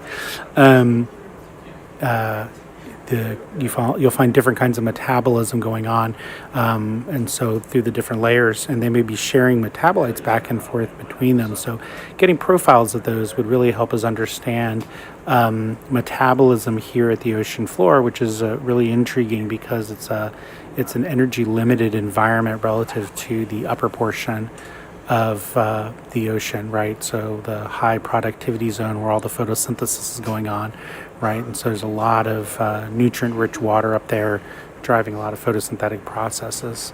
And so that's on the microbiology end, what some people might be doing. We'll be doing a little bit of that, but we'll also be looking at, for novel microbes that might have interesting metabolic properties, so different pathways that produce new compounds that might be of interest and benefit to humanity, new antibiotics, new treatments, things like that. The marine world has long been a phenomenal place for mining for new molecules, or bioactive molecules as we call them, or things with potentially useful biological properties. We'll also be looking at the signatures, meaning that we'll be looking for organic compounds or carbon-based molecules that are deposited in these layers to try and see if we can use them to find new ways for looking for life on limited in harsh and limited environments on other planets. Where's this guy going? Suction sampler 1? Yeah, sampler 1 looks pretty empty. Is there something in 1 already? There should be something according to this. I don't see anything. Okay, then I guess Maybe they left?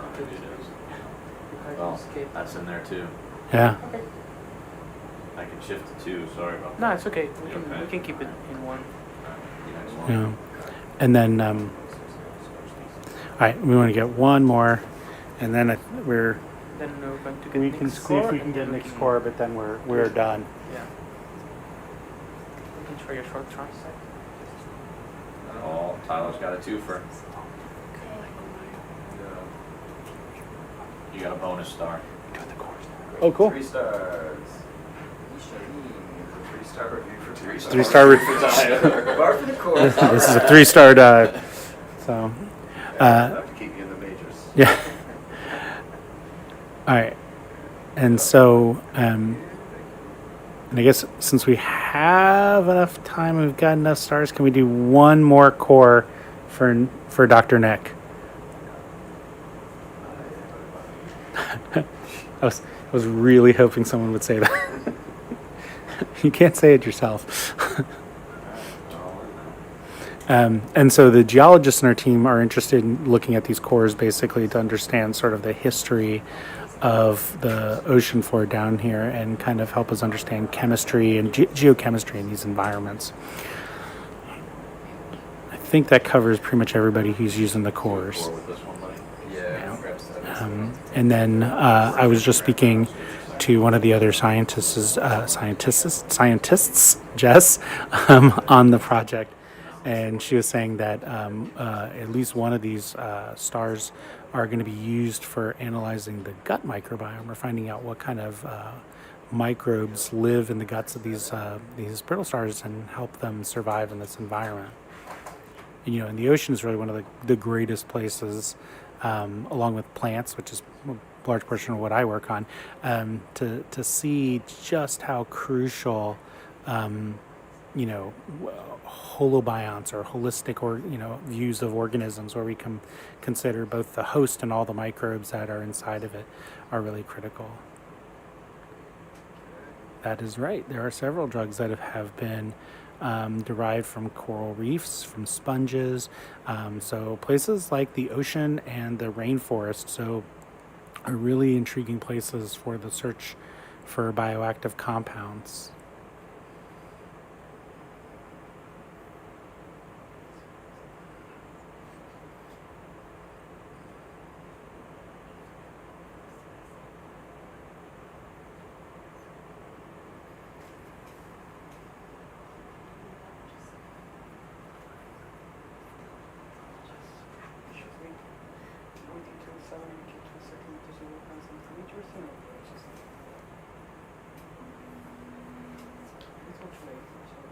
And so we've collected a number of microorganisms, or not microorganisms, we've given a lot of several brachiopods, brittle stars, and a couple of other organisms that we're preserving for the purposes of microbiome assays, looking at these microbiomes inside of the organisms, and you know, help us build profiles. And so a lot of times there's a lot of microorganisms that might live here in the deep that only really survive inside of hosts. And you know, they may spend almost their entire life moving from host organism to host organism and not be very visible in the water, right? So if you're sampling a core, you're sampling the water, you're really getting, in some ways, an incomplete profile of the microbial life that comprises the deep, because in this benthic environment, there's all these other organisms. That is a stellar core right there. That is the core by which all cores will be judged. So. No pressure.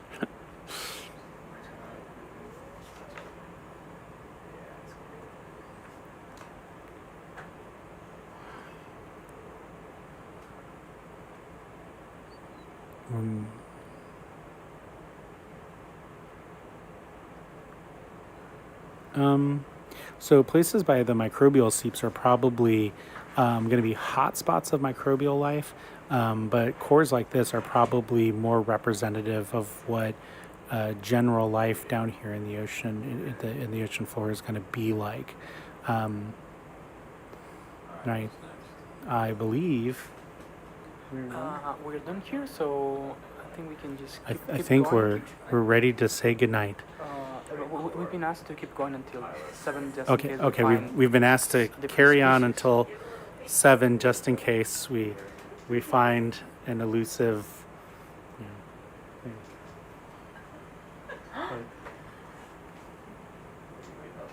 What? What just happened? That's a rare control room seeker. Fish.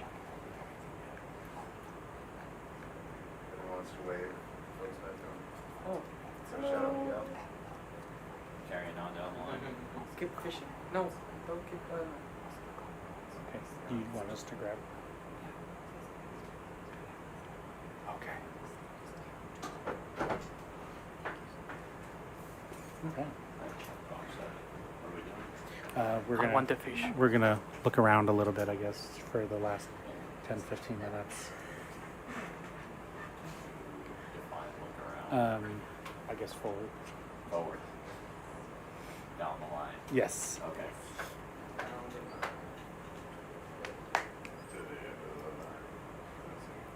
The Stargate reference is well appreciated.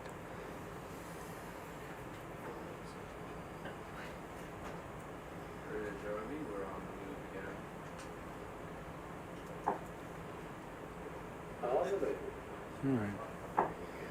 I'm gonna go a little bit more. We have a little bit of downtime, so we don't want to potentially miss something.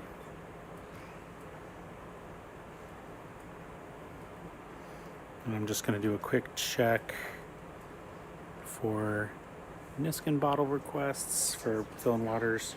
I don't think people want this bottles today. Okay. You're If you didn't get your Niskin, you're miskin. Huh? Andrew, Did you get it? yeah.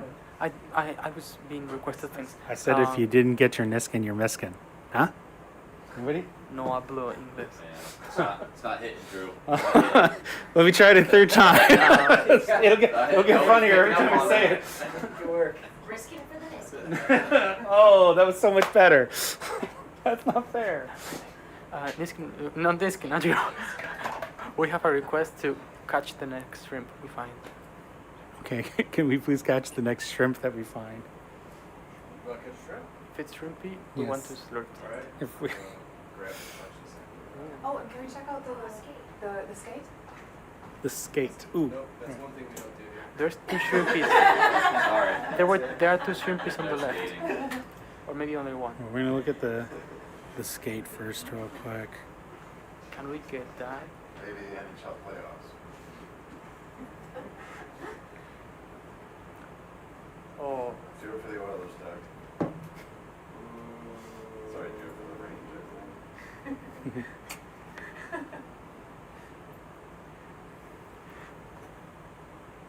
I need that for microbiology. Well, I think. You want to try and grab it, Jess? No. The fish? No. Okay. Well, I don't know. We're not gonna grab it. Okay. You said something we haven't sampled before. No. I'm just. Andrew, there are some shrimps on the left, so we can try to get those. Oh. That's really cool. That's so cool. Yeah. Right.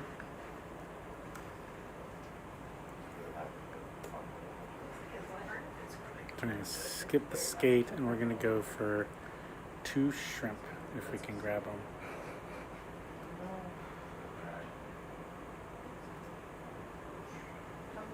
This is really a lot of snow here.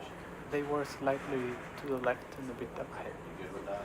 They may have been blown away in the.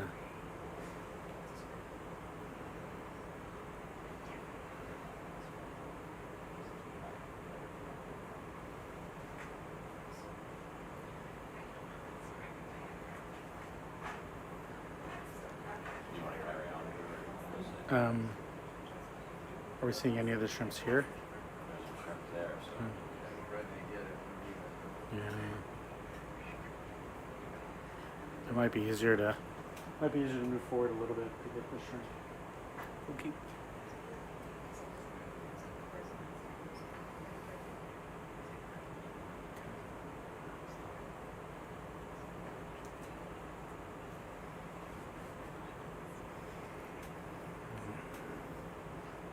We're going to spend our last few minutes here trying to capture 2 shrimp for some microbiome studies.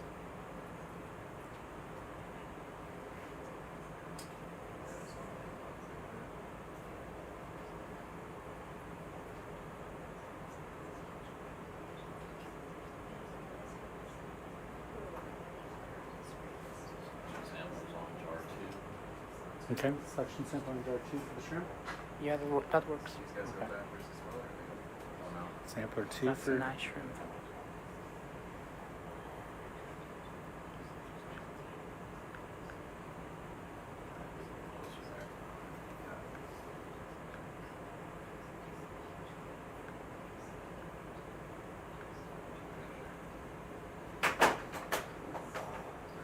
John. Yeah. Drop my phone.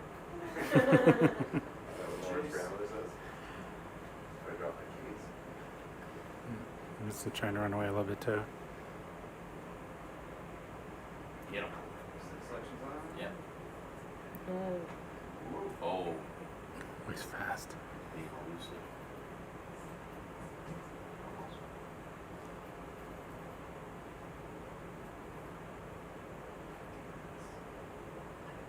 It's got enough stiffness. Get him.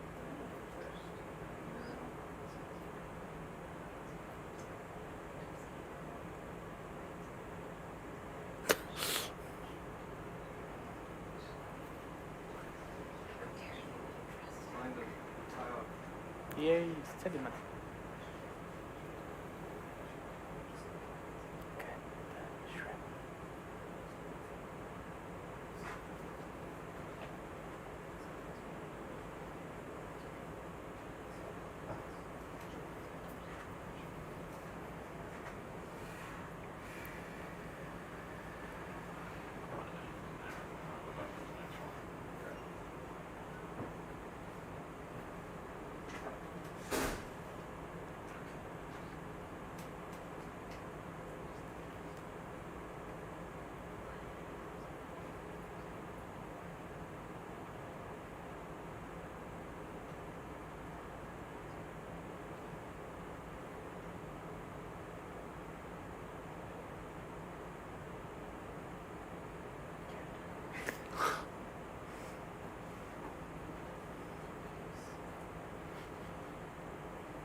No!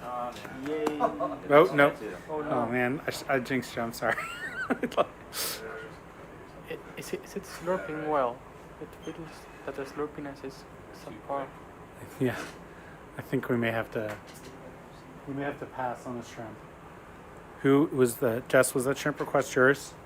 Oh, yes. Okay. It was Lauren's, Maybe, I think we're, You can blame me. It's just laughing at us. yeah. I feel like it gets really, really close and it's like, no. Okay. Good at teasing.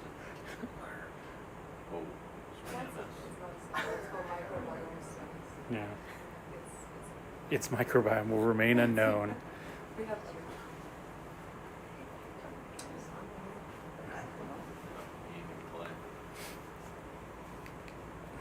Okay.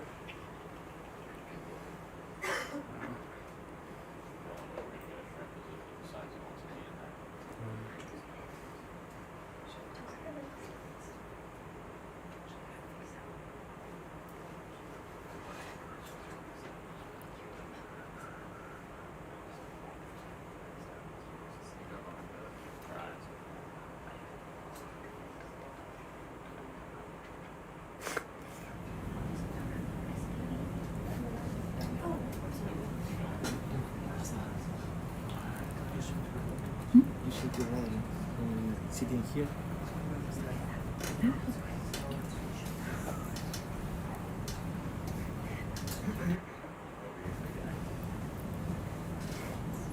Hello, hi. We have 10 more minutes on the bottom before we start our ascent. So we will try to catch this sneaky little shrimp, and if it doesn't go in, then we will still ascend. So we were doing this dive today in the hope to find methane seeps, because we looked at the data, at the maps, at the backscatter. There were some higher reflections here, but what we found were really interesting geological formations. And I am no geologist, so I will have to talk with Antonio later, who's sitting next to me, and Oscar, if those were perhaps carbonates, and what that means. The environment here is very different from what we previously saw. We're about 1 kilometer shallower. This shrimp is really sneaky. It's teasing us. Despite not having found methane seeps today, we found a lot last night. So we found a really super great happy. thing last night. And that was amazing. That's really personal. Yeah. Oh. And we got. It's folded up. Yeah. No, not again. Oh no. Just crustaceans. Yeah. If I turn it off, fly right out of it. Yeah.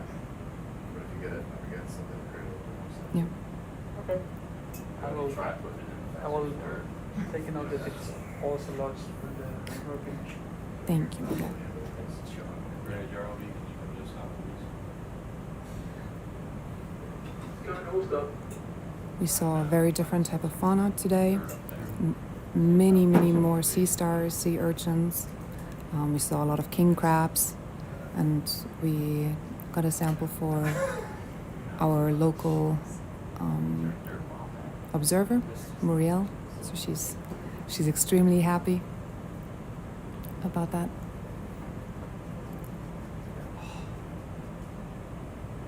Nope. Ooh.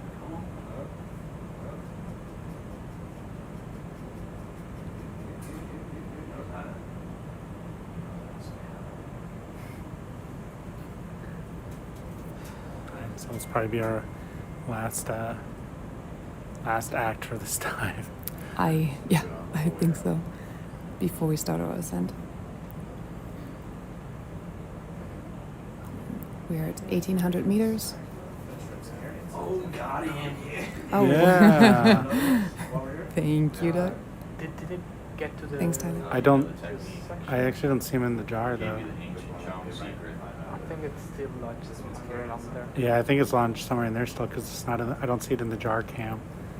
We need a bigger slurp. So let's grab this guy. Yeah, if you can. If you can, yes. We have 9 more minutes before we have to start coming up. Because we have to travel to a different dive site tonight. And if we come up later, that will that will reduce the bottom time for the next dive.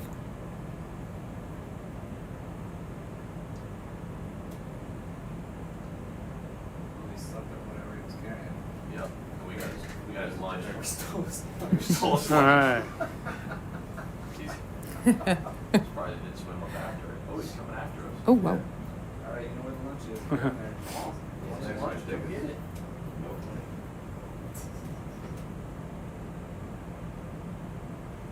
Did that shrimp ever make it into jar 2? I haven't seen anything.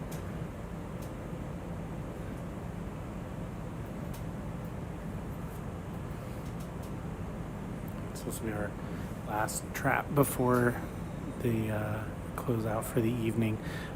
Tomorrow morning around, I think 11 to 12 Eastern Standard Time, we'll be looking at the 4,500 meter depth of the Atacama Trench. And so we're going to be looking for some large, I think I see something kind of pink, maybe. Oh. Yeah.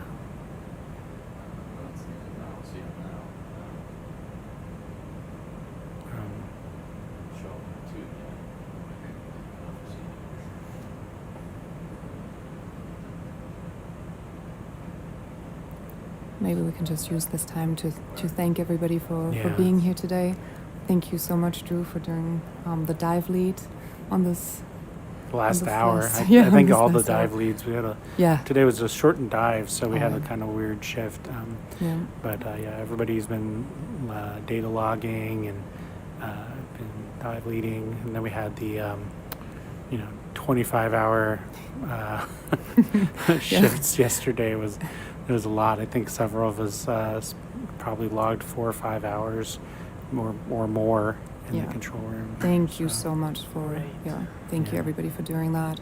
But so the reason why this was a short dive today is because we found so many seeps yesterday, so we wanted to stay there for as long as we could. Yeah, so we processed a lot of samples. Yeah. I think that we really, between the active seeps we found and the previously active seeps, I think we had a really interesting opportunity to think about the distribution and lifetime and the effect of these things in the marine environment. That's very true. It was a really interesting, just a really fascinating. I found it very fascinating. So. Yeah, I'm very excited to look at the data. Yeah. That is coming from this. Tomorrow's dive will be around 14 hours long for those asking. Yeah. Oh, okay. So Yeah. a long one. Yeah. And thanks to all the students who did the sample processing aboard. Yeah, and even we'll be doing more sample processing tonight, even though we did a lot less water, and but there'll be quite a number of core samples. Tonight's going to be significantly more relaxed than the previous one. Yeah. Mm-hmm. And a huge shout out to all the pilots who helped make this possible. Oh, who took and all the samples for us and are still fighting with this little shrimp. I want to thank all the pilots, for sure, everybody on Falcor 2. But I want to give, and I've been doing this every time that I'm on here, I want to really give a big shout out to the engineers who fixed our pumps. One of my grad student, Katie, who's with me on this expedition, has filtered over 200 liters of water in the last 5 days. And along the way, both pumps that we had in the room broke. And so that was the pump that I brought from my lab and the pump that one of our collaborators here in the expedition brought. And the engineers just took them and fixed the first one, and we had us back up and running in less than 2 hours, and rebuilt the one from my lab and fixed it, basically made a part that had broken in pieces and changed the oil, and it works better than when we got here. So that's awesome. Yeah, I mean, that again, just amazing. Like we would not have been able to do collect the samples we really wanted to collect here if it hadn't been for that. And I wanna want to thank all the techs, especially John, who processed all the maps for us. Without him, it would not have been possible to even start looking for an area for finding seeps. And I think I forgot to mention that yesterday, because I was too tired. And huge thanks also to Antonio and Oscar and Javier, who helped us interpret the data. And you. Thanks, Drew. Yeah. I mean, thanks. So I can say, as the biochemistry, microbiology, plant bio person, I had no clue where to look for these things, and I really just was super impressed with how y'all worked together to sort it out. Right. And I think we give it one more chance, and then we gotta. Yeah, then we gotta come up. The last hurrah. There. It's not even about the science anymore. This is just now it's a mission. A desire for revenge. Oh, you. Just horsing around, guys. So. They shrimp us for the last time. Turn it off. Mm. Get close. Trying not to like blur. Alright, let me do a countdown. No. I'll try to go a little bit behind some of that. Let's dig. Alright, first.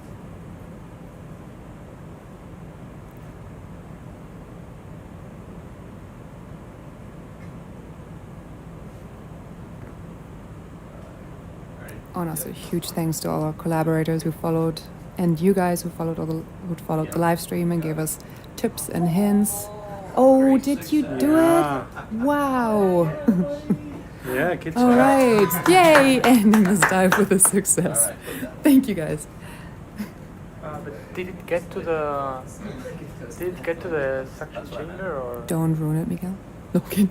No. It's actually it's actually way better if there's shrimp slots in the tube. So. Bridge, ROV, that's going to be us finished here. We're going to be starting recovery. Alright. And we are beginning our ascent. So there's always lots of fans for the students until they make a smart comment. Sorry, ROV, I was on the phone. Is that starting recovery? Yes. Understood. So, thank you everybody who joined us. Just a reminder, we'll be diving to 4,500 meters tomorrow morning at about 11 to noon a.m. We'll be on for about 10 to 11 hours, so it's going to be a long day. But we're going to be looking for some macro living fossils. Very excited for that. And I've been Drew Palmer from the Florida Institute of Technology. Really excited to be on the Atacama Ancients expedition here. And I'm Jessica Eberly, and I've been more of the science support for Dr. Lauren Seiler, who's the co-PI of this expedition. And Miguel, you are? And I am Miguel Arribas. I'm a PhD student on my third year, and I have been sea logging for a total amount of 53 minutes. Yesterday I spent over 8 hours, so yeah, I know. I think it was deserved. I'm like, I spent 50 minutes on here today. That's the smallest amount of time I spent on any dive yet. Thank you so much, Miguel, for yesterday too. Thank you to you. You spent probably way longer than I did. Yeah, the duration of the dive time.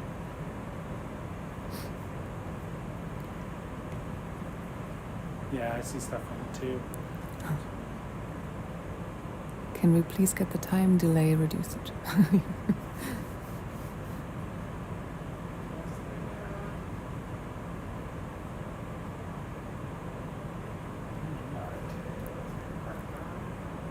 So our local time is 7 p.m. and this is, we're recovering now. We'll be, I think, on the surface in about 2 hours, depending on how much we can see on the midwater, how much we'll stop for the glamour shots.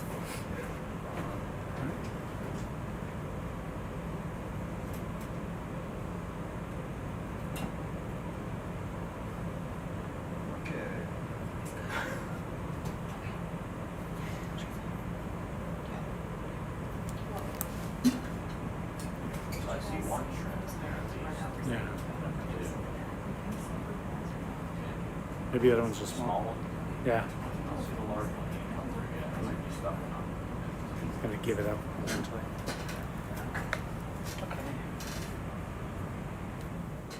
Index to number 3.